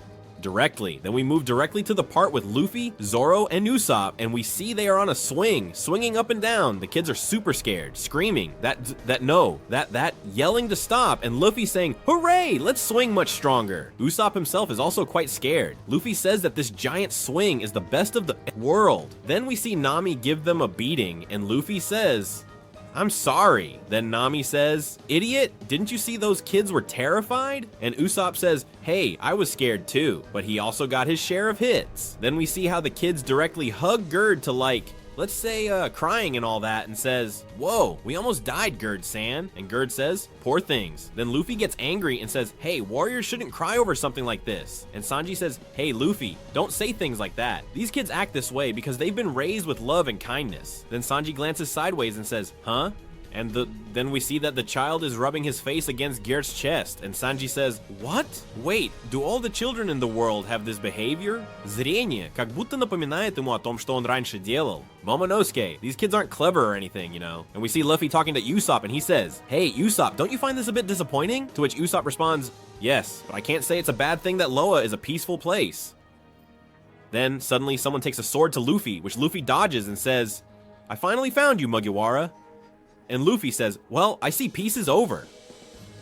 And the person attacking him, who was the boy with Shanks at the beginning of the arc, says, We also saw at the beginning that he was going to bring food and stuff, who was called Colon, and he says, "You're off guard." Then he proceeds to attack Luffy, hits him with the sword, but the sword completely breaks, and we see the kid is surprised. Luffy uses third gear and hits him with an elephant gun, which the kid miraculously dodges, and it's that Luffy doesn't hold back with nothing. Then Usopp says, "Idiot, you're going too far," and Luffy says he didn't touch him. Usopp tells him that's not the point, but if he's not going to get into a lot of trouble, and Luffy says, "Well, I'm glad to know that some have guts." Then the kids start shouting and say that Luffy is a ruffian. "Stop this violence, I hate it." And we see the kid get very happy and say, "That was incredible. No doubt you're a Yonku." And they tell him, "You're the same, Colon. That's why everyone considers you a delinquent. Not only do you skip school classes, but you do whatever it takes to act this way." And he says, the boy, "Well, shut up, you weaklings, you disgust me." And they say he's rude. We see that this giant is more old-fashioned, more of a warrior giant, and the others are giants of a slightly different style, a bit more intelligent, a bit calmer, well, a bit different, and I like them, to be honest. I think it's cool. In fact, I have to say that I find this interesting because one of Oda's favorite series, according to him, and which has obviously taken a lot of inspiration from this, was the series Vicky the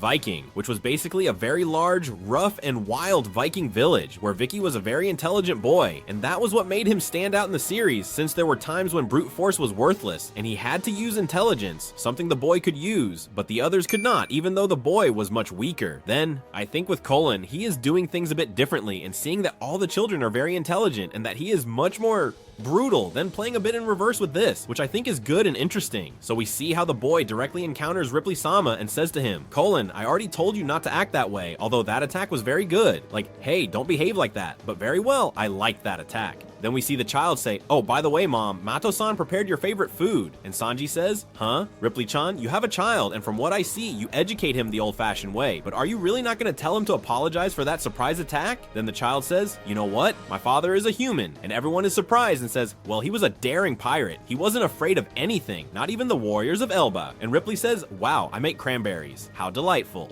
And Sanji says, hey, what do you mean your dad is a human?" And Ripley says, "Well, my husband is much younger than I am. Although our marriage was never formalized due to our age difference. He said it would be strange to officialize it knowing he'd be the only one who would be old." And says, "Well, is he joking?" And there are already several theories about who the father of this child might be. I wonder about other things, honestly. I wonder how a human could have, well, you know, right? How children are made and all that, right? I mean, how? I mean, how? A lot of crazy things come to mind, but craziness that I can't even say. But craziness, huh?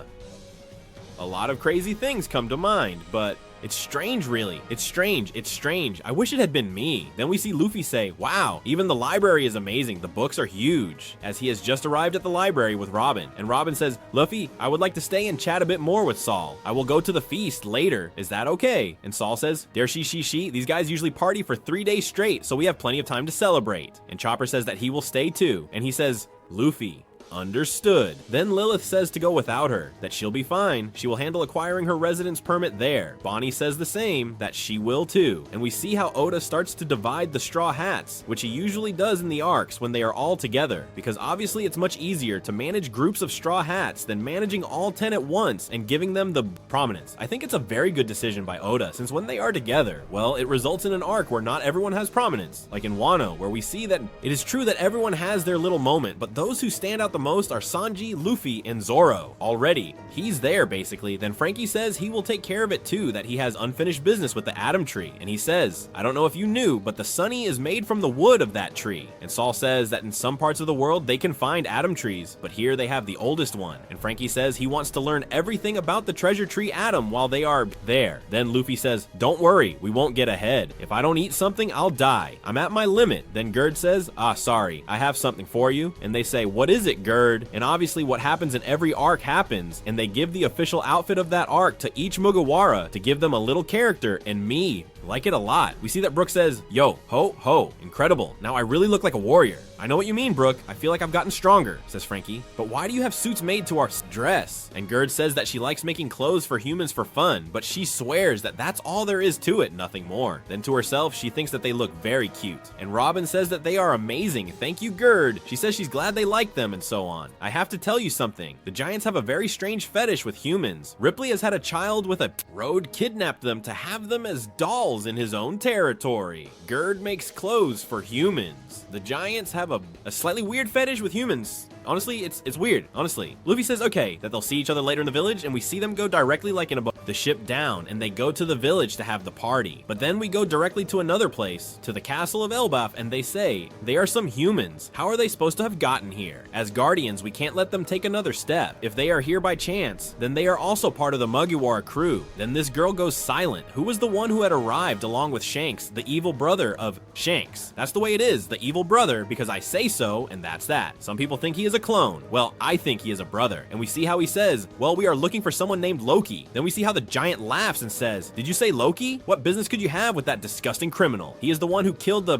King Herald, a figure loved by everyone. He is the demon of Elbaf. Obviously that guy is not in this castle. Where is he? He responds, the girl says. And she says, we can't tell them. Who knows if they've come here to free him? And she says, are you refusing? And she says, yes, I'm sorry, but I can't answer you. Then we see as she starts generating something like explosions or lights next to her or something like that. Then they are very surprised and say, huh, what's happening? What kind of joke is this? And you hear crack, and we see directly that the giant gets down on his knees, drops the weapon, leans on the ground and says, ah, it hurts, it hurts, it hurts. And the other one says, huh? What's wrong with you? And the other one says, the pain is too much. And we see this girl saying, you are too arrogant. Do you really not intend to answer my question? Then the giant is smashed against the ground and says, don't you remember? A moment ago, I gave you the following order. Answer. Then we see how the other giant says, oh, what's happening? What's going on? We see how the power of this girl, which I don't quite understand, I don't know if it works directly with orders, that if you refuse an order, she's capable of doing something specific. I don't know, honestly, I would have to see it. It's probably a fruit. Let's not rule out that it's magic in the sense that I have already mentioned several times that magic exists. I've given you several examples, and maybe this could be magic and represented more directly and more explained. It is surely a fruit, but I think it's an interesting power that we have to analyze. We move directly to the western village within Elbaf, and they say, it was a long journey from East Blue.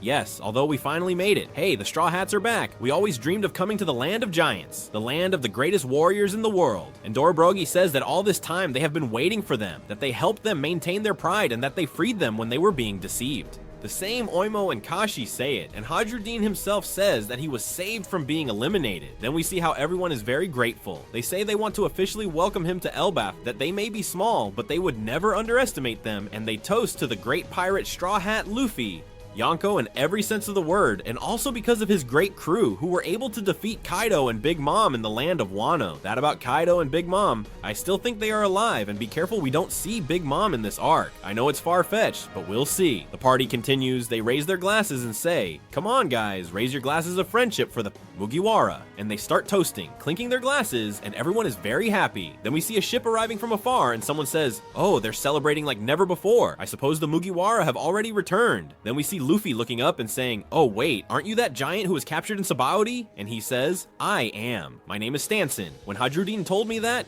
we would sail under your Jolly Roger, I understood that it was fate that united us back then. And then they give us a bit of an explanation about who Stanson was. Someone who had been in Sabaody, whom Luffy saved, and blah blah blah and blah blah blah and blah blah blah. Then Luffy says, I see, I'm glad to know we could help you. Then we see another giant arrive and say, they're having fun. Jarl-sama has come. Who is that? And we see the same Big Mom and another one remained alive. This was Yarul. So this giant, be careful, because you should know a lot, and considering his 408 years, it is quite likely he could have met people like Noland, which should be considered, and perhaps it is possible that his grandfather lived in the Void Century. Maybe not his father directly, but his grandfather probably lived in the Void Century. And then, as I have said many times before arriving at Elbaf, a story passed from grandfather to grandson is much less likely to be lost. Information to be passed through 8, 9, or 10 generations, as could be the case with humans. So let's see if this gentleman tells us something about the Void Century and reveals something interesting. This character will surely die by the end of the arc, but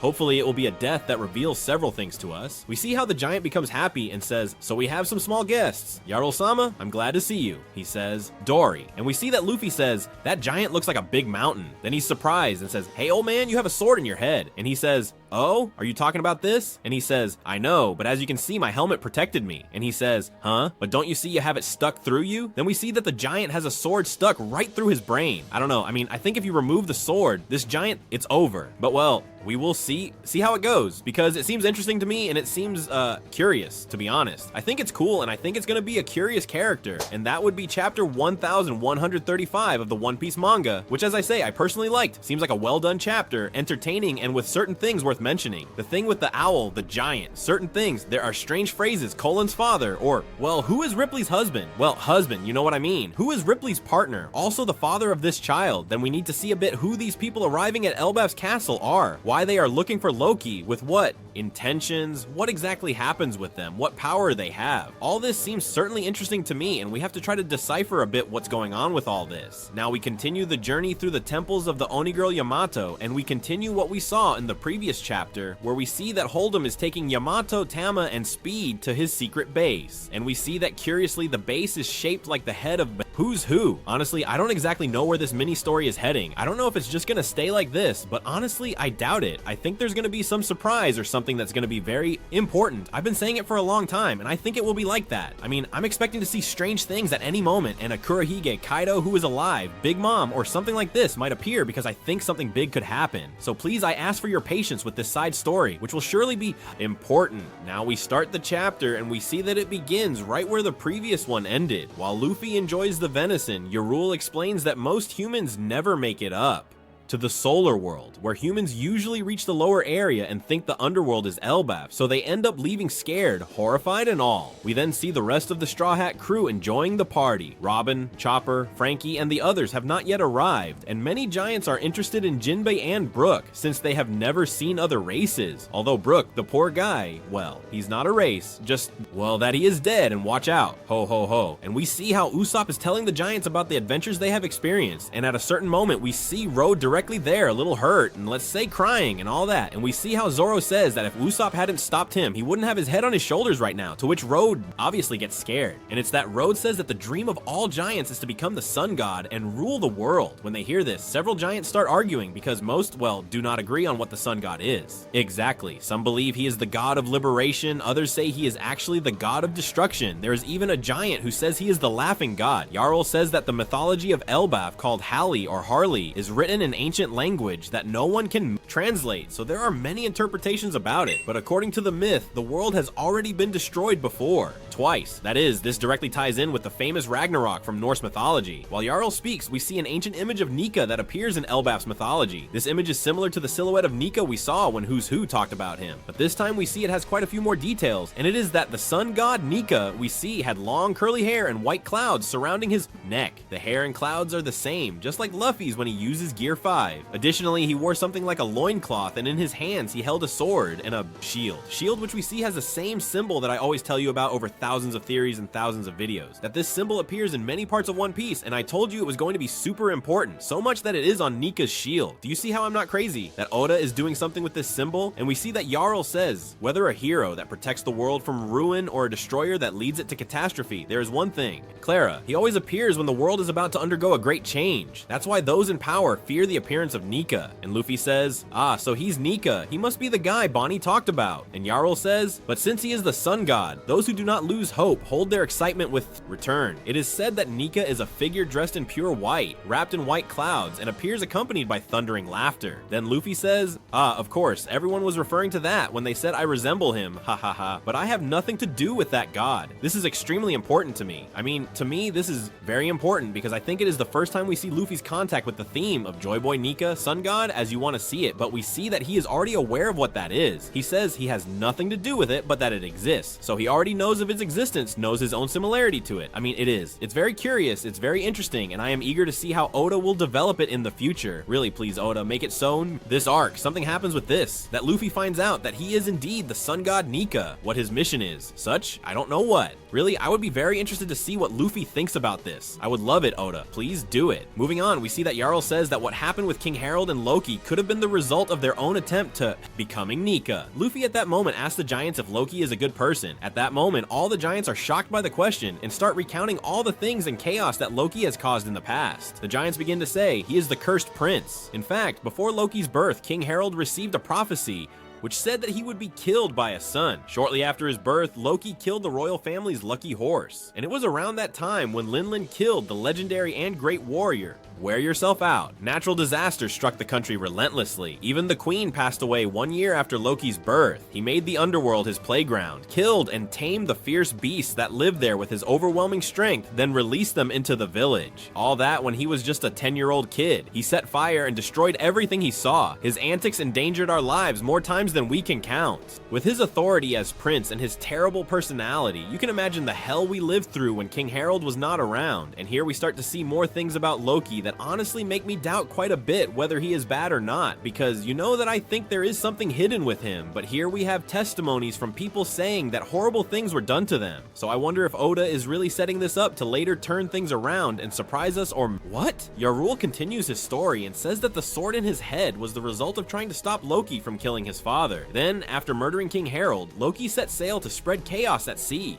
But he was captured by Shanks 6 years ago and brought back to Elbaf, and we see that Luffy obviously is very excited to hear the name of Shanks. And while the giants talk about Loki, Zoro was watching Luffy since, well, he noticed that he was not acting like he usually does. Custom. So Zoro takes him out of the village to talk to him privately, and we see Zoro saying, I already knew you weren't acting like usual, so that's why. We're talking about a king killer hated by the entire country. You shouldn't believe anything that comes out of his mouth. And Luffy says, but he told me he knows where Shanks is right now. Do you know how much I want to see him again? And Zoro says, that's the reason why some take advantage of. And Luffy, who gets a little angry, says, so you're telling me Loki doesn't know? If he lied to me, I'll beat him up. And Zoro says that based on what they say about Loki, it's very possible he's lying, but he can't be 100% sure if he hasn't met him in person. And while the two of them are talking a bit in secret, Nami catches them and says, I was wondering what you two were doing here. Do you really think you can get anywhere without me? And Zoro says, listen Luffy, we'll get the key to the chains, but let us figure out what this Loki is up to.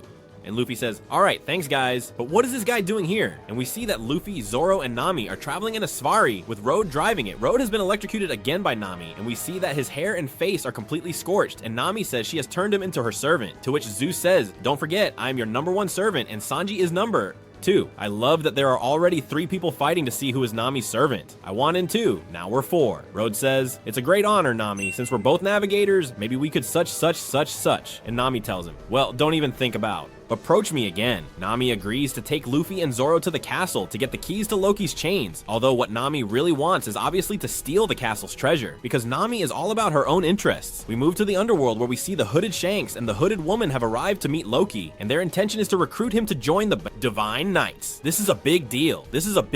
I mean, we see that they are recruiting people for the Divine Knights and directly tries to recruit Loki, but nevertheless, Loki laughs at them and rejects the offer, saying he does not want to become scum. Then he asks them both if they are celestial dragons, but they say nothing. The hooded Shanks asks the woman what information they have about Loki, and she responds that all the agents they sent to Elbaf were attacked by a giant crow and disappeared, so they have no information about Loki's weaknesses. The hooded woman removes her cloak and we see her full appearance. Her name is Gunko in Japanese, which translates to army boy or girl, and is part of the Divine Knights. Gunko at that moment wears a cap with glasses very similar to Koala, really, and a jacket with very long sleeves and a pair of boots with some kind of mechanism or decoration at the ankle area. Gunko, we see, wears a cap with glasses that is very similar to Koala, and we also see his right eye, whose iris is black and pupil is white, just the opposite of his eye. Left Gunko also has some bandages on his arms and legs. I am curious to see how this will be done in the color manga, and especially in the anime, to see how they put the eyes, if they are really like that, what their colors are, or what happens with their eyes. But it seems interesting to me. We also see a bit of Gunko's powers, as we see him transform the long sleeves of his jacket into bandages shaped like arrows that he can control at will. We see Gunko say, well, I've let you talk for a while, but I see you have no manners. Maybe I should eliminate you. And the hooded Shanks says, I don't have. Hurry, Gunko. And as they are talking, a giant wolf appears behind them in the forest, and Loki says, ha ha ha, eat her, wolf. And Gunko says, well, you're getting too close. Gunko uses his bandages to wrap them around the wolf's neck, and then hangs it by the neck in the air while Loki screams for the wolf. Loki screams, and the hooded Shanks says, would you change your mind in exchange for this creature's life? And we see how Loki defiantly looks at Gunko and the hooded Shanks, and the wolf is strangled. And Loki says, so that's the deal you want to make? Well, it seems this is your sad fate, friend. Rest in peace. Of course, there will be anger and sadness, but a warrior does not lose calm in the face of death. I will swallow this rage, and with it, I will destroy the world. This for me is curious. The topic of death, how it is addressed, the fact that his father, King Harold, died. Really, this needs to be reconsidered. Because it seems very interesting to me, and I believe enough things have been revealed about Loki in this chapter to at least we have some context and can give our opinion. And in the coming days, I will probably bring you a theory because it will be interesting. From 1137 with the title, Shamrock Appears. Obviously the name of the character who would appear at the end of the chapter and would be super important. We continue with Yamato's mini story. I don't have much more to comment on. Simply that we see they finally arrive at the secret lair, go inside, and we see several pirates who were affiliated with Kaido. And this, well, I maintain hope with the mini story because I believe something of Blackbeard, something of Kaido, something of Big Mom. And this, well, it's going to be important. Oda usually uses these mini stories for this kind of thing, so let's keep the faith. Also, seeing Yamato, well, it's not something I'm going to complain about. Oda, make the Nakama already. We start the chapter and go directly to the Elbaf castle, to the Castle Aros, and they say that it has been 14 years since King Harold died, and since then no one has set foot in the castle. Then we see how they say they shouldn't enter, but it seems that someone has forced their way in. Then Zoro says the door is broken, but it looks like it was destroyed from the inside. Then everyone is a little surprised, and Zoro wonders why an intruder would do that. Then Luffy, well, as we know how he is, he goes into the castle and says, well, let's go in. It's the only way to find out what happened. He goes straight in looking for the key to free Loki. We already know that this is the goal that Nami, Zoro, and Luffy have right now. I quite like this division of the Mugiwara that they have made. I already mentioned that this is something that has been happening for a while and will continue happening. The fact of dividing the Mugiwara when they are all together on an island, because it is easier to give prominence to 3 people than to 10 together. Obviously it is much simpler, and we continue seeing how Luffy enters the castle. He says it is enormous, gigantic, that you cannot even see the ceiling of the castle because it is so big, and he says that obviously they cannot walk around that castle. Then we see that Road puts them in his hand and starts walking through the castle. This way he leads them directly, and we see that the only one running is Luffy because he is completely frenzied. Then we see how they say that the castle is incredible, that it has a disturbing atmosphere, that it is terrifying as well. They say that everything is destroyed, and we see how they say no, that if it is so damaged, it is because Loki killed King Harold there. And we see certain things about the castle, saying no, we have seen everything I wanted to see of the castle, in the sense that I expected us to see certain symbols, certain things that would make us theorize about the past of Elbaf, of some symbols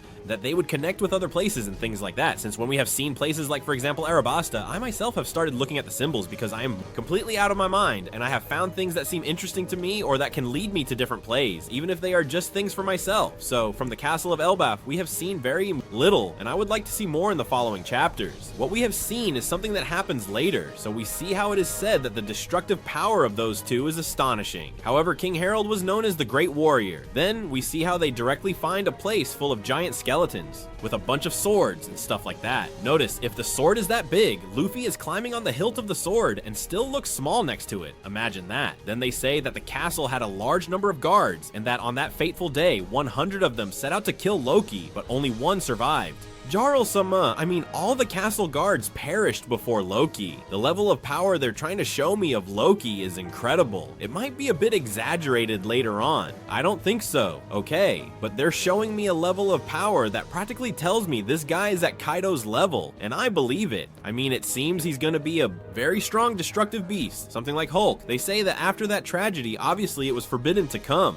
The castle, and they say there are vengeful spirits roaming the halls, and we see how Luffy directly climbs onto a horned skull, which they say resembles those of oars. And attention, they give us a rather interesting piece of information, and they say that this skull belonged to someone who inherited the blood of the ancient giants. Currently there are no pure-blooded giants from that tribe, but there are several who still inherit that blood. An example of them is King Harold, whose power and size were superior to the rest. This is important to me because it gives me the feeling that they explain a bit more about Kaido's race, as they told us they were Oni, but didn't focus much on what was happening there. So it gives me the feeling that Kaido Direct is a descendant of someone from the family of the ancestral giants. That is perhaps mixed with human blood or something like that, and that's why we see that he is not exactly the size of oars, doesn't have the shape of oars, but we do see that he is very large with those horns and those characteristics. A bit odd, something they didn't explain in Wano that they should have mentioned and are explaining in Elbaf. Luckily, at least something is something, and we see something interesting as we see a portrait of King Harold, who they say was the giant whose dream was to form peaceful alliances with the rest of the world, the greatest king that Elbaf has ever had. And we see a close-up picture of Harold world, and I have to say that he reminds me a lot of Kaido. So here's the first theory I'm going to share. This man was Kaido's brother. There you have it. There you have the idea. That man was Kaido's brother. And you might say, why? Because we see a couple of scars on his head, and they say that he had a pair of horns there, which he inherited from the ancestral giants. However, he tore them off. And when I see the image of this man and imagine him with horns, I really see Kaido. So it might be that they resemble each other because of the design. We know how Oda is with designs. Remember, there was a theory that said Cracker, that Katakuri and Oven were Kaido's children, which I believe that makes a lot of sense because there were certain design details that looked very similar. So, well, I think this guy is Kaido's brother. A historic wild theory. We'll see if it happens. Then we see how they directly say that he pulled out his horns because he said they were just a bad memory of that war-dominated era. So also, the world is very surprised. Such, I don't know what, and they show us a small image of what we would assume was him with those horns, with an axe in his hand and such. And this scene, this panel, reminds me of something we saw in Punk Hazard. And there is a moment that Law is talking about the gigantification. And we see that there is a moment where we see a scene very similar to this, as we also see a giant with horns attacking a place. And we see it also with an open mouth, arms raised. That is to say, the panel is very, very similar, and perhaps this could be important in the future, especially considering that there is a very strong theory that said Punk Hazard Island was precisely the place where Onigashima Island should be. That we know that had a gap in the middle. The island of Onigashima fit perfectly. So all this made a lot of sense, especially because Marco confirmed that this island was now there, or was called that way, so implying that this was not natural from Wano. Continuing the chapter, we see that Rhodes says that after the king's death, the country was plunged into chaos and despair. However, no one held more resentment towards Loki than Hadrudin, the other son of King Harold. Then everyone is very surprised and says that if they are brothers, they didn't know this, and they say they are sons but from different mothers, that Hadrudin was born long before the king married the queen. And they say, of course, it didn't make sense for Hadrudin's mother to be known as the Queen of Elbaf because she was from another country of giants.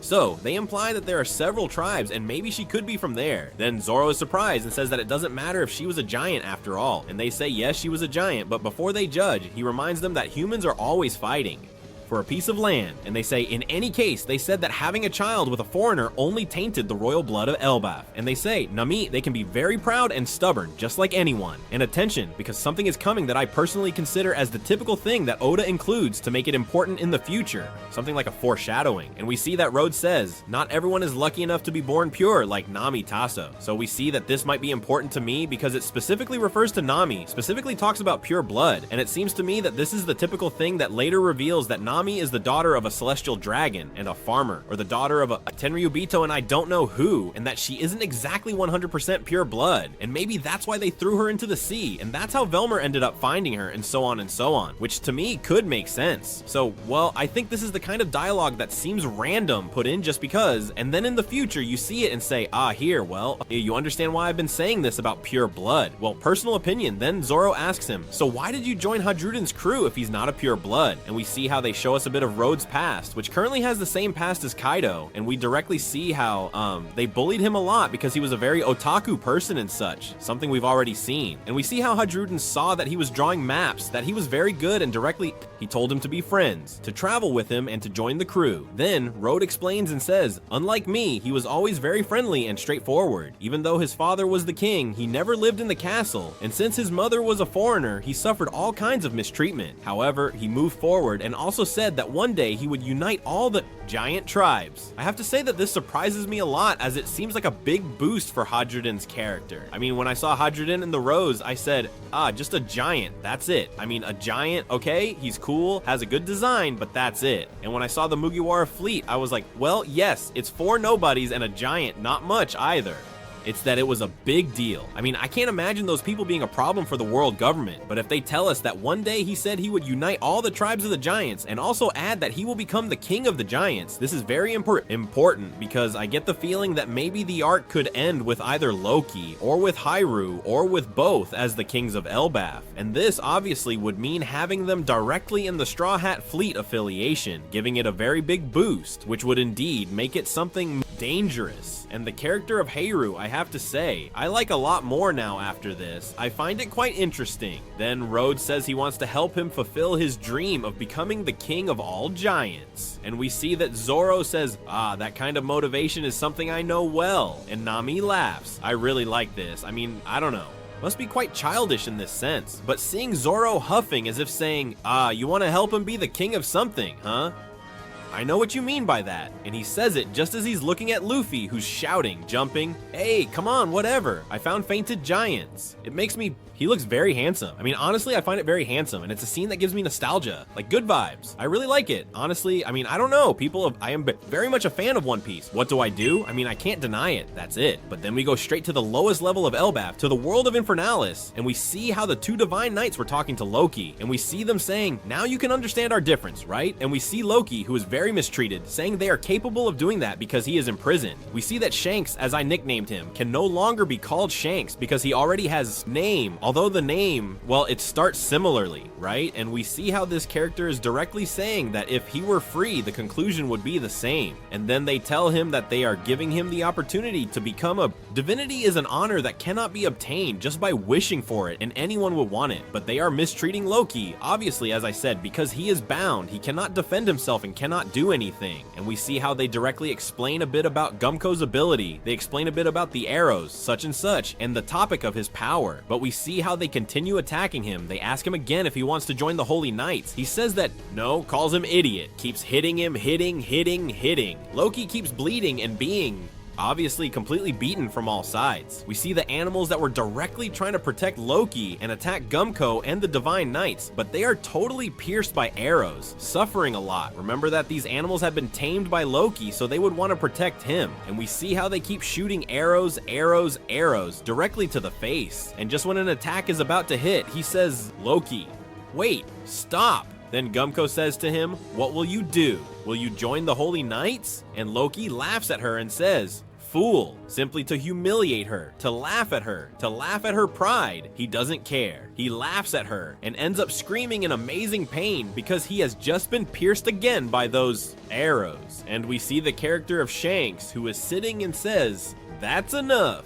Gumko, and we even see Gumko quite tired from beating up Loki continuously the whole time. And finally, attention, we see the full face of this mysterious character, as Oda was always covering the left eye for whatever reason to make us confused about whether it was Shanks when it was quite obvious that it was not Shanks. And that is that he says, we will have to change our plans. Contact Yellow, none of them have been useful. I would have liked them to be much smarter. And they introduce us to the commander of the Holy Knights, World Noble, Figureland Shamrock, son of the Gorosei Sand, Garling. And here I must say that we have put it all together for months. I mean, for a long time, since before Elbaf, we already said that Shanks was going to have a brother who would be the commander of the Holy Knights, who would be the son of St. Figureland Garling, and I must say that I am very happy. I don't think I scored a spectacular triple, as often happens, but in my view, I said it was quite obvious that this was going to happen. I have to say that I have seen many people in the community disappointed or surprised, even people from outside the community saying that this doesn't make sense, that they made it up now. Well, I'm telling you, I've been seeing this for a very long time, and I think there are people who even saw it before, so I don't know. I see it very clearly. I see clues from a long time ago, and I find it very evident.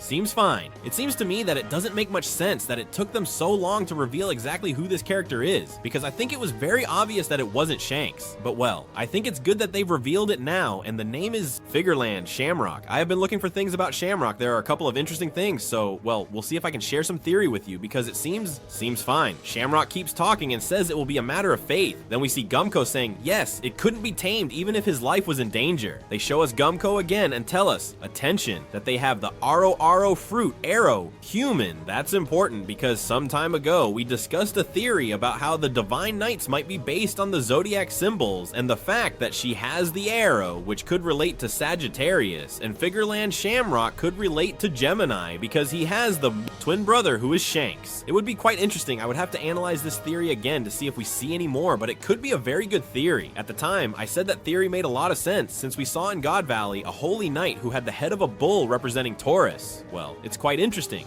that theory. But these characters continue talking and say, a long time ago, the warriors of Elbaf were the conquerors of the New World. Be that as it may, we will ensure that all of them are under the government's command. World. And we see a very injured Loki, Downcast, who seems to be dead. Obviously, he is not dead. If anyone has any doubts, this character is not dead. In other words, if you think that Oda will introduce this Sir and hype him up so much to kill him, being tied up and unable to do anything, seems outrageous to me. This man is gonna free himself, cause a huge scene, and there will be a very strong outrage. We have chapter 1138 titled Harley. We know that Harley was the name of the ancient story told in Elbaf, which is why we see her here, and obviously the title makes sense. We have the mini story of the young Oniamato, and we see who's who with his Nakama over there, with his crew being somewhat in charge there, with his little things and all that. Basically, the mini story continues and little more. As I said, whatever happens in the main story, keep an eye on this mini story because I am convinced that something important will happen at some point. Moment. Careful. Starting with the chapter, we see a Loki. Loki who is completely wrecked, with blood even seeming to come from his eyes, and he's still tied up so he can't defend himself. Let's remember that Gunko and Shamrock were giving him quite a beating. Then Loki says, "You look a lot like Kagami. You're a relative of his, aren't you?" Then we see how Gunko tells him that it's none of his business. But Shamrock turns and says, "Well, yes, it's impossible not to be curious when you see that there are two people with the same face." Then Shamrock explains and says, "That pirate is my younger twin brother, who was separated from me a long time ago. On one occasion he returned to the sacred land, but it seems he likes this world much more. Inferior." Then Loki says, "He returned. I see. It was his bloodline that made me angrier than anyone else. Though I must admit it is quite funny that I met both brothers, and you both ended up earning my hatred." And he says they should pray that the day never comes when he is freed, because he will come after them, and he will avenge all the animals that have been attacked by Gunko and Shamrock, and that have died. Then Shamrock gets angry and says, "You're threatening me." And we see that Gunko tells him that he won't get his hands dirty, and he says it won't be necessary. Then he pulls out the sword, and we see that the sword has a fruit. At least it seems to be a fruit. Well, I assume it's a fruit. And he brings out Cerberus and pulls a three-headed dog from the sword. I mean, it's a really crazy thing. The dog is obviously just like the one we saw in Thriller Bark. There we have a bit of foreshadowing, right? We have Cerberus, and this obviously rules out the theory that Blackbeard had the Cerberus fruit. A theory that we always said on this channel made no sense, that it couldn't be the secret of Kurohige and that there was something else. So, well, we're on the right track. Then we see how this dog directly pulls out a sword from each part of its mouth, and a lot of strange things happen with this dog. Since then, Gunko and Shamrock leave in an airplane made of arrows, but we see that, attention, Kerbero kind of has its three heads, fly upward, turn around halfway, and go directly toward Loki, the heads with a sword in their mouth to pierce his chest. This is very crazy, and I don't exactly understand what this has to do with Cerberus. I just don't know. It's very strange. I mean, I don't know. I don't get it. I mean, it's a bit random. It went a bit unnoticed because of the whole chapter's ending, which is very crazy, but it's just that it's very crazy, this. And also highlight that it seems this dog has the awakened fruit because it has like this smoke coming out from its shoulders. It's crazy that Kaido doesn't have the awakened fruit, and a dog that came out of a sword does have it. Truly, it's surreal. But we see how Shamrock and Gunko are talking and says, "Well, then I think we have to go for the warrior's children. We better summon someone else." And says, "I understand. Who do you suggest?" Then it's like they're going to summon someone else. I suppose it will end up in the castle, this person. Personally, I would love for it to be a character we already know. Honestly, I would find it super interesting. We'll see how all this progresses. But we go directly to the Aura's castle, which is precisely about the castle I'm talking about, as we see Luffy there directly, and we see how Luffy is talking to the giants who were knocked out and attacked, and they say it was Akagami, and then Luffy says, "Well, there's no way Shanks would attack them like that," and he says, "I'm telling the truth, it's impossible to mistake him. After all, Akagami has come to Elbaf many times," and Luffy says, "Shanks is someone with a unique presence. I don't think there's anyone like him," and they say, "The giants." I don't know, we were very surprised to see him, but we don't even know how he got into the castle. Then we see how Zoro says, "Don't you remember they told us Akagami was in Elbaf recently? It wouldn't be strange if he was still around here." But Luffy insists on his point and says, "Even so, if what they said is true, then you didn't face Shanks. I know, because Shanks is someone fun and would never act like a villain. He would never do anything bad without any reason." Well, Luffy, I would really like you to tell this to most One Piece fans who thought Shanks was going to be bad, because on this channel I was defending that Shanks was not going to be bad, even though I would like it because it would be a plot. Impressive twist. And then it turned out that obviously Shanks wasn't bad. Well, I would really like it, Luffy, if you told people. Good message from Oda to laugh at the fans. Then, to my surprise, they seem to come to the conclusion that he must be a brother of Shanks or something like that, because Luffy immediately says, "Well, maybe he could be his brother or a close relative." And we see them say, "Well, I don't think so. If Shanks had a brother, he would also be good." And Luffy says, "Although he never told me about his family, all I know is that he grew up from a young age on a pirate ship. I always believed that Roger Rayleigh, that all the members of Roger's Pirates were his family." Well, everyone except Buggy. To me, this seems incredible. I mean, the everyone except Buggy seems to me Incredible. And we see the mysterious man with a hat who is heading directly towards the castle. By the way, this man, if someone doesn't remember, appeared on a cover with Crocus in the Labo 1,000 Years. And this character with a 90% chance is going to be Scapper Gaban. I would love it if it were Shiki. Totally surprised us yet, but it is probably Scapper Gaban, who some people do not know who he is. And he is the third in command of Roger's ship. That is, there were Roger, Rayleigh, and Scapper Gaban in that order. We skip and go directly to the Atom Tree of Treasure. Then we see how Frankie is with Ripley and says that no matter where he looks, everything is the Atom Tree. And he says, don't tell me that the demand for this tree is very high outside. And then Ripley says that, well, if they sell it high, prices, maybe I should start a business. And then Frankie says to him, hey Ripley, you're supposed to be there to stop me from taking the Baldera. Then we see how he says, Saul's words resonate in my head. It is a sacred tree. Please do not cut it down for anything in the world. This really, I believe, implies that at some point the tree in this arc is going to be destroyed or suffer great damage, huh? Then we see how Frankie turns, looks to one side and says, what is that? Oh, that's a mural. And pay attention because Ripley says, a long time ago, some children carved those drawings in the petrified bark. Due to its historical value, this site has become a cultural heritage. And he says, are these doodles of cultural heritage? Well, you have to keep in mind that according to what is said, these drawings were made between 900 and 800 years ago. So that means, yes, they were made during the century. Afai. And Frankie is surprised and says, I wish Robin were here to see them. I'll tell her as soon as I see her. I'm telling you something. I think Robin is not going to see this mural. I mean, I don't know what's going to happen, but I think Robin is not going to see it. Why? Because it's something so, it's evident that they have already shown it to us. So I think we won't have a panel with Robin seeing it. I mean, I don't know who, maybe I'm wrong, huh? But it seems like one of those typical Oda things. Hold on to this panel. It's very important. Frankie will see it, but Robin won't. I mean, maybe Robin will find out about something else, but this drawing, I think not. And then Frankie starts looking at it and says, there's something that bothers me. These are drawings made in Elbaf, but it doesn't seem like they only represent giants. And Ripley says, yes, the curious thing is that in the story we know, it talks about times of wars between different races, but never at any moment that they formed an alliance just to, well, share something. And Ripley says that maybe that drawing only represents a child's dream. Be very careful, really. Be very careful with this phrase, because this is something I will discuss in the upcoming theories I upload to the channel, saying that obviously tomorrow you will have a theory, and following that way, well, until I run out of theories, you will have a different theory every day talking about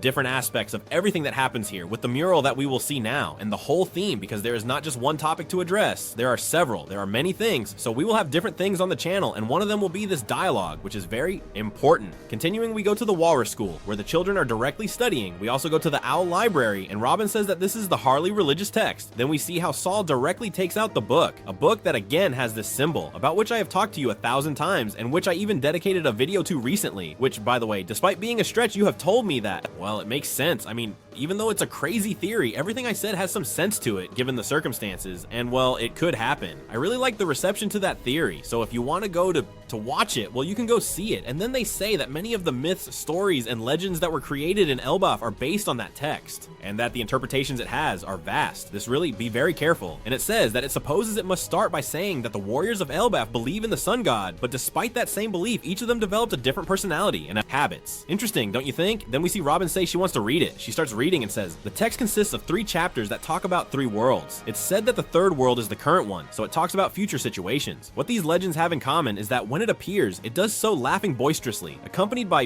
this rhythm. And he starts dancing to the rhythm of the drums of liberation and everything, striking the same pose as Kuma. And all. Then we see how Robin says, well, I'll read it. And they start reading and begin to tell us things. And we see the 3 texts of the 1st, 2nd, and 3rd worlds, accompanied by the mural that Frankie is looking at in one of the most epic panels of One Piece. We see it says, First world. The land was covered in fire. The people succumbed to desire, touched the forbidden sun, the slaves prayed, and the god of the sun appeared. The god of the earth became so enraged that, together with the karmic fire serpent, they enveloped the entire world in death and darkness. After that, they never returned to second world. They felt free in the middle of the void. The god of the forest sent his demons, and the only thing the sun spread were the flames of war. The people of the crescent had a dream. The people of the moon had a dream. Humans killed the sun and became gods. The god of the sea became furious. After that, they never met again. And the third world. Amidst the chaos, there is a void, and an inconvenient shadow from the past recalls the promised day. The voice of the crescent moon cannot be heard. The sun god dances and laughs as he leads the world to its end. The sun will return and bring with it a new tomorrow. After that, they will surely return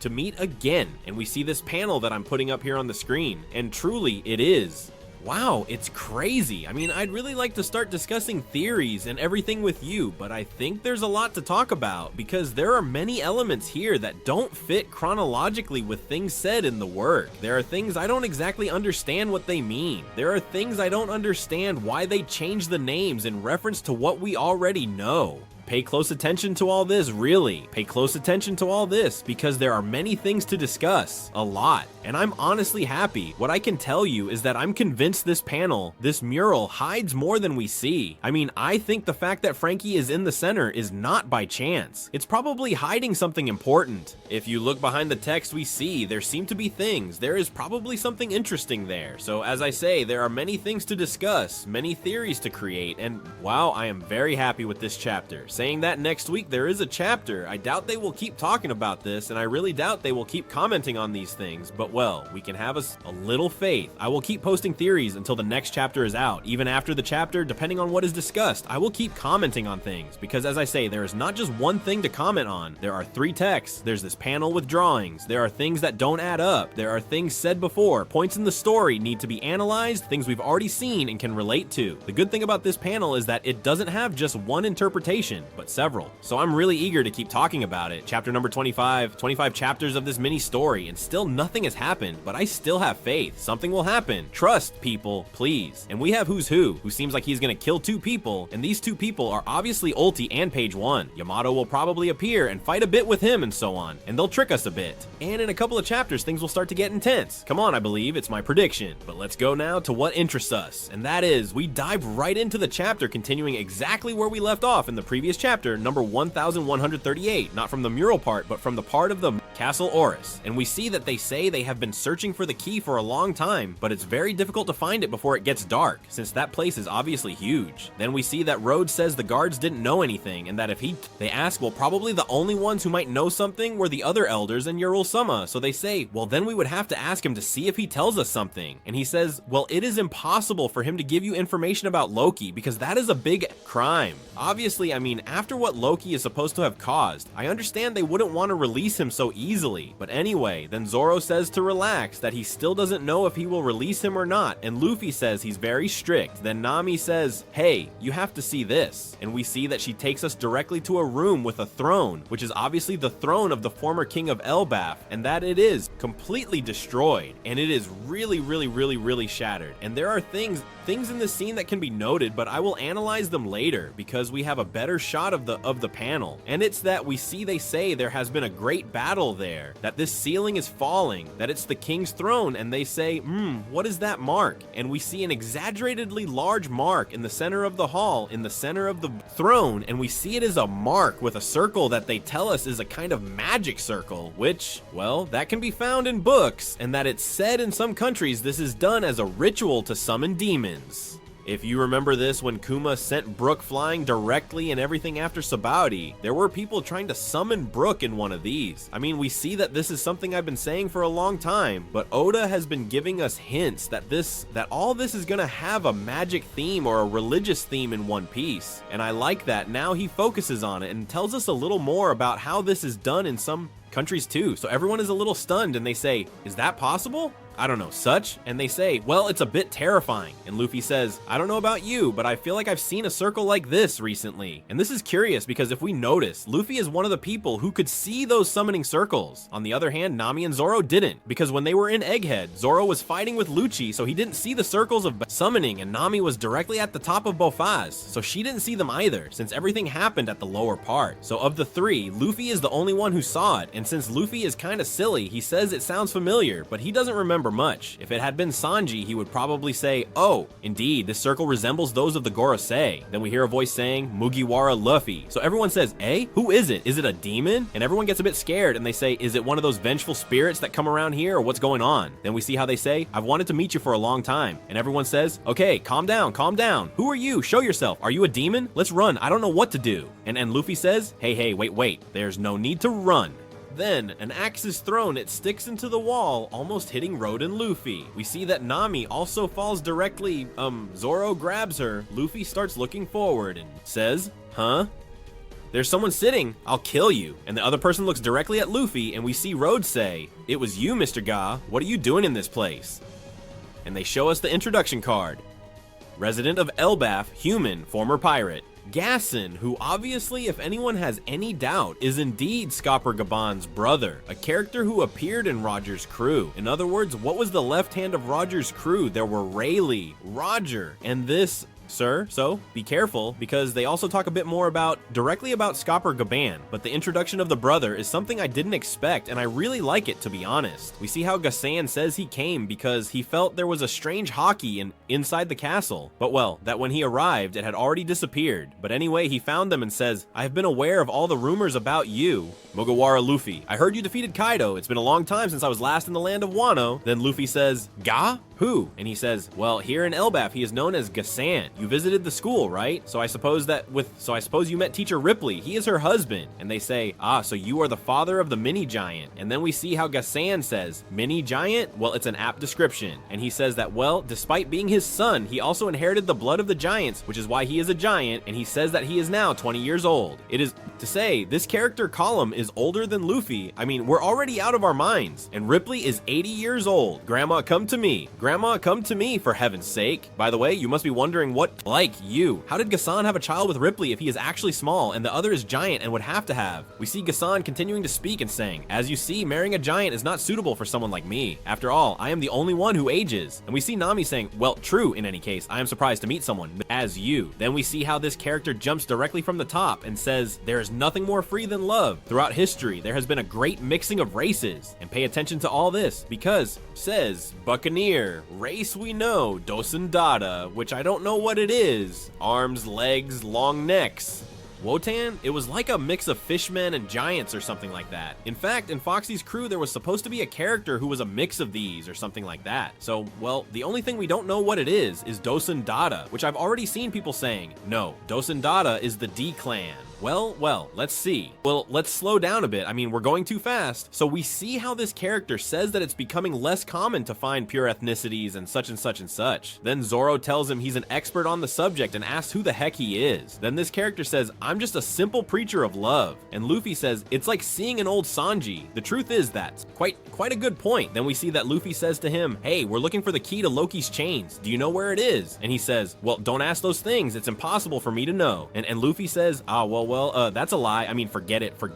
And Gaban says, so you know Loki? How interesting. There's nothing I love more than future problems someone will cause. Then we see Nami say, hey, what are you saying? That's in bad taste. Don't say it. Then we see how he says, well, if you've already started searching for the key, who am I to stop you and make you turn this spark into a great fire? Then this character Gaban says, well, Luffy, you know what kind of person Loki is. If something very serious happens, what will you do about it? And Luffy says to him, I'll hit him and chain him up again myself. Like, I set him free. What does the fool do? Well, I hit him and chain him up again. And then Gaban says, in the past, a man named Akagami Shanks was the one who captured Loki. I hope you understand that no one in this country could stop Loki until this man arrived. This seems to me a very good way for Oda to compare the power of Luffy and Shanks without having to pit them against each other. When pay attention to this, pay close attention to this, because I find it very interesting that maybe Luffy will defeat Loki and they practically place him at Shanks' level without needing to confront them. Cool, really. Very well. Then we see how this character starts to tell him, you need to know what kind of ability Loki has, how much damage he will cause if he manages to use it, blah, blah, blah. And he starts talking to him and Luffy goes straight and says, well, let's go find the key. Let's leave this old man. And we see how Zoro says, yes, it was a waste of time. They start laughing at him. I mean, these things really make me like them a lot. And Nami says to him, hey, we should listen to his advice. And then this character recalls a story that his brother obviously told him because, it's not him, right? I mean, it's his brother, it's Gaban. And we see that Roger was arguing with Rayleigh and Scapper Gaban, telling them that he didn't need to listen to advice, and facing each other and saying, well, if you want to stop me, you'd better attack me with everything you've got. Such, I don't know, you have to listen to what I'm telling you, Roger. Such, I mean, a very good mini flashback of everything the Roger crew was. Very nice. Then we see Gaban saying, hey, Road, set marks. That there are people who are already coming up with theories that this could be Loki's fruit or something along the style. I would not rule it out, honestly. I mean, I would not rule it out at all. It seems like something very interesting to me, and it seems like the typical clue Oda throws in the middle, honestly. I mean, it seems like the typical clue that be careful, honestly. I find it very interesting. So it's supposed to be that this character might have a fruit that can make these scratches. I've already seen people talk about him having the Fenrir fruit or something like that. Initially, I don't think so, because if someone has the fruit of Fenrir, or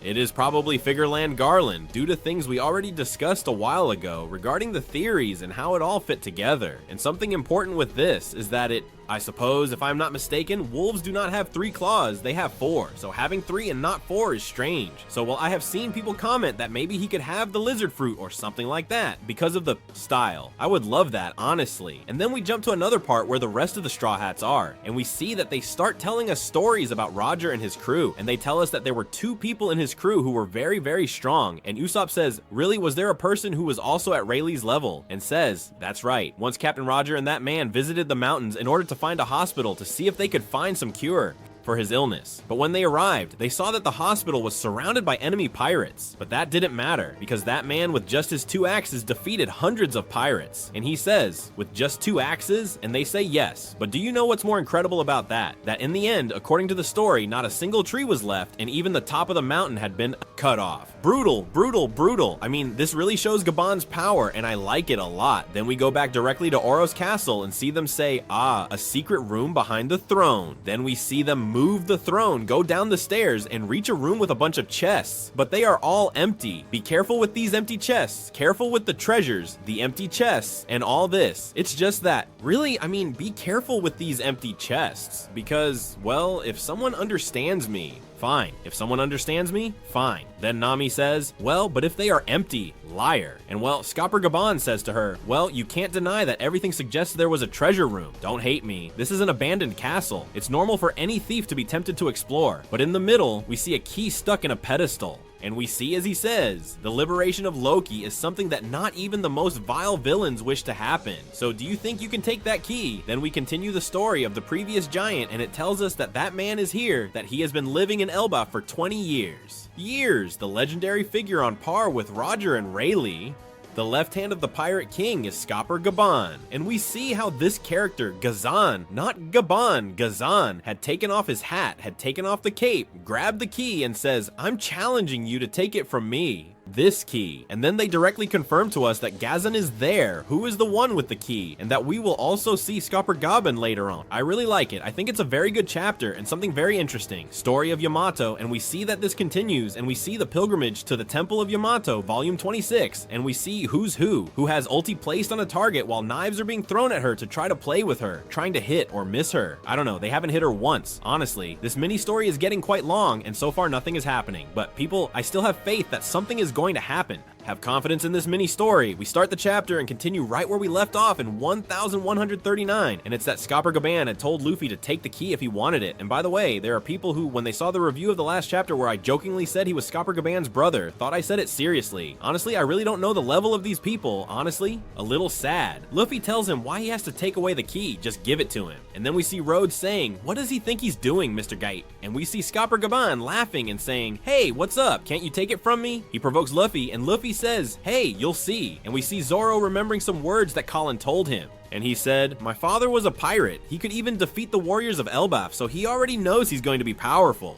We see how Luffy tries to take the key, but Scapper just dodges it. And we see that Luffy tries many times. He keeps dodging it and says, well, that's enough. I'm sorry, but really, I need to go to Loki immediately, and I also want to return to the party. And he says, well, then take it from me. And Luffy keeps trying to take the key, and we see him infuse the key with Haki and hit Luffy from above. Then we see everyone saying, hey, wait.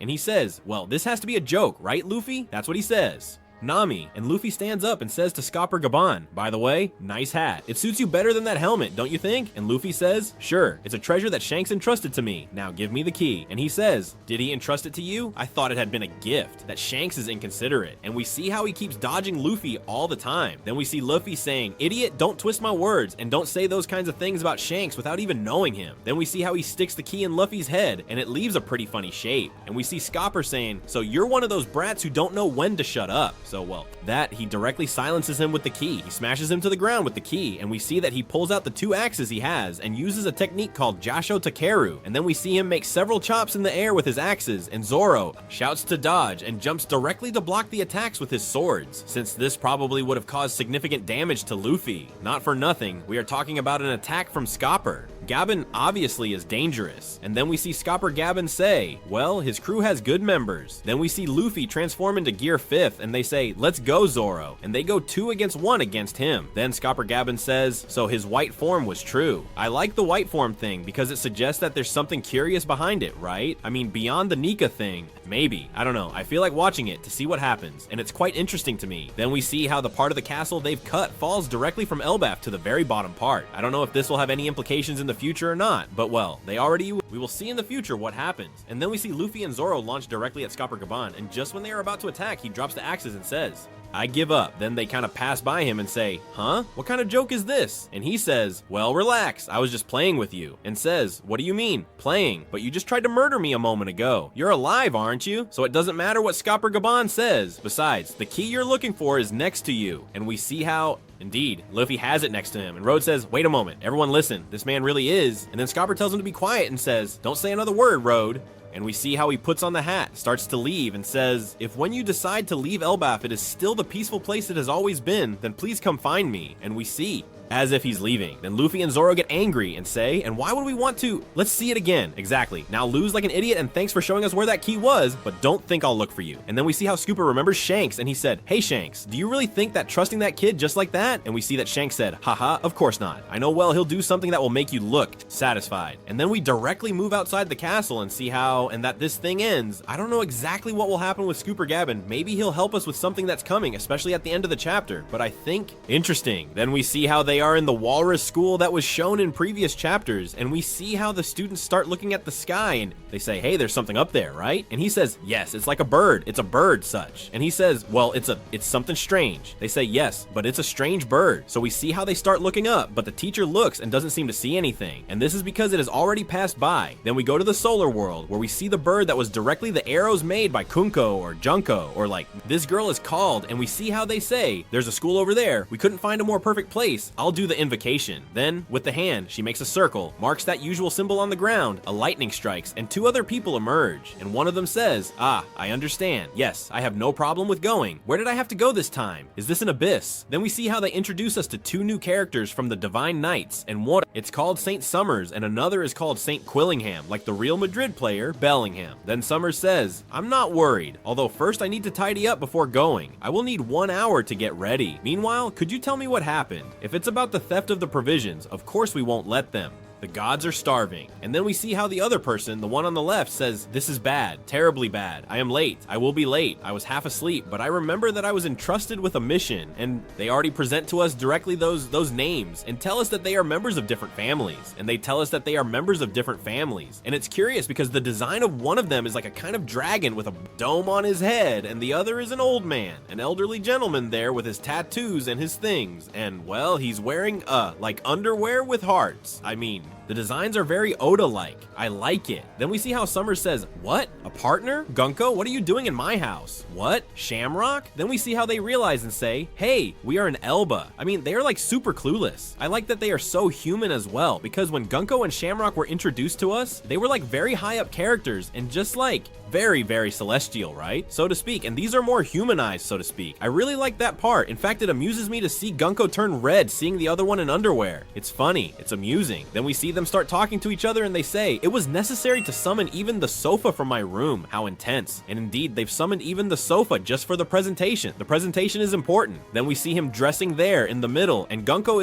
is like backs, and the dragon says, ah, so this is the land of giants. It's enormous. Why are you all here? I only plan to summon one. This thing about the dragon initially seems like a fruit because it sort of has this aura like Luffy and all, but well, we'll have to see. And I'll tell you something, if this is a fruit and it's transformed, maybe it's because its real appearance is someone important. I don't know, we'll see. Then we see as the dragon says, that's because you need to return, Commander. Me? It's an order from above. Makes sense. Then it says, no one can deny that the situation in the Holy Land is quite serious. Since the Levely, things have gone from bad to worse, so it would be much better if your presence were there, Shamrock. Anyway, tell us about this mission. What were you planning to do in this country? Not affiliated? Did you come to visit Harold's grave? Be careful with this phrase about visiting Harold's grave, as it gives the impression that there is more of a relationship between them than we might initially think. Be careful. Perhaps this Harold was also a knight of God, or he was invited to them, or if there's some curious connection. I don't know, we would have to see. They keep saying that then they plan to kidnap the children and take them to the holy sacred land, and also say that those children are too big to fit in a sack, and they say that since they don't have a mark, they won't be able to pass through the abyss, that the abyss is the magic circle, and that they'll have to take them by boat, and we see how suddenly they fall asleep by the look on their face. Then Gumko gets angry, and Shamrock says, then I will test your skills. We'll play a game. This, careful, this, careful, because I get the feeling I think everyone more or less thought the same, that something very similar to precisely the game that happened in God Valley is going to happen, something similar like that, but instead of killing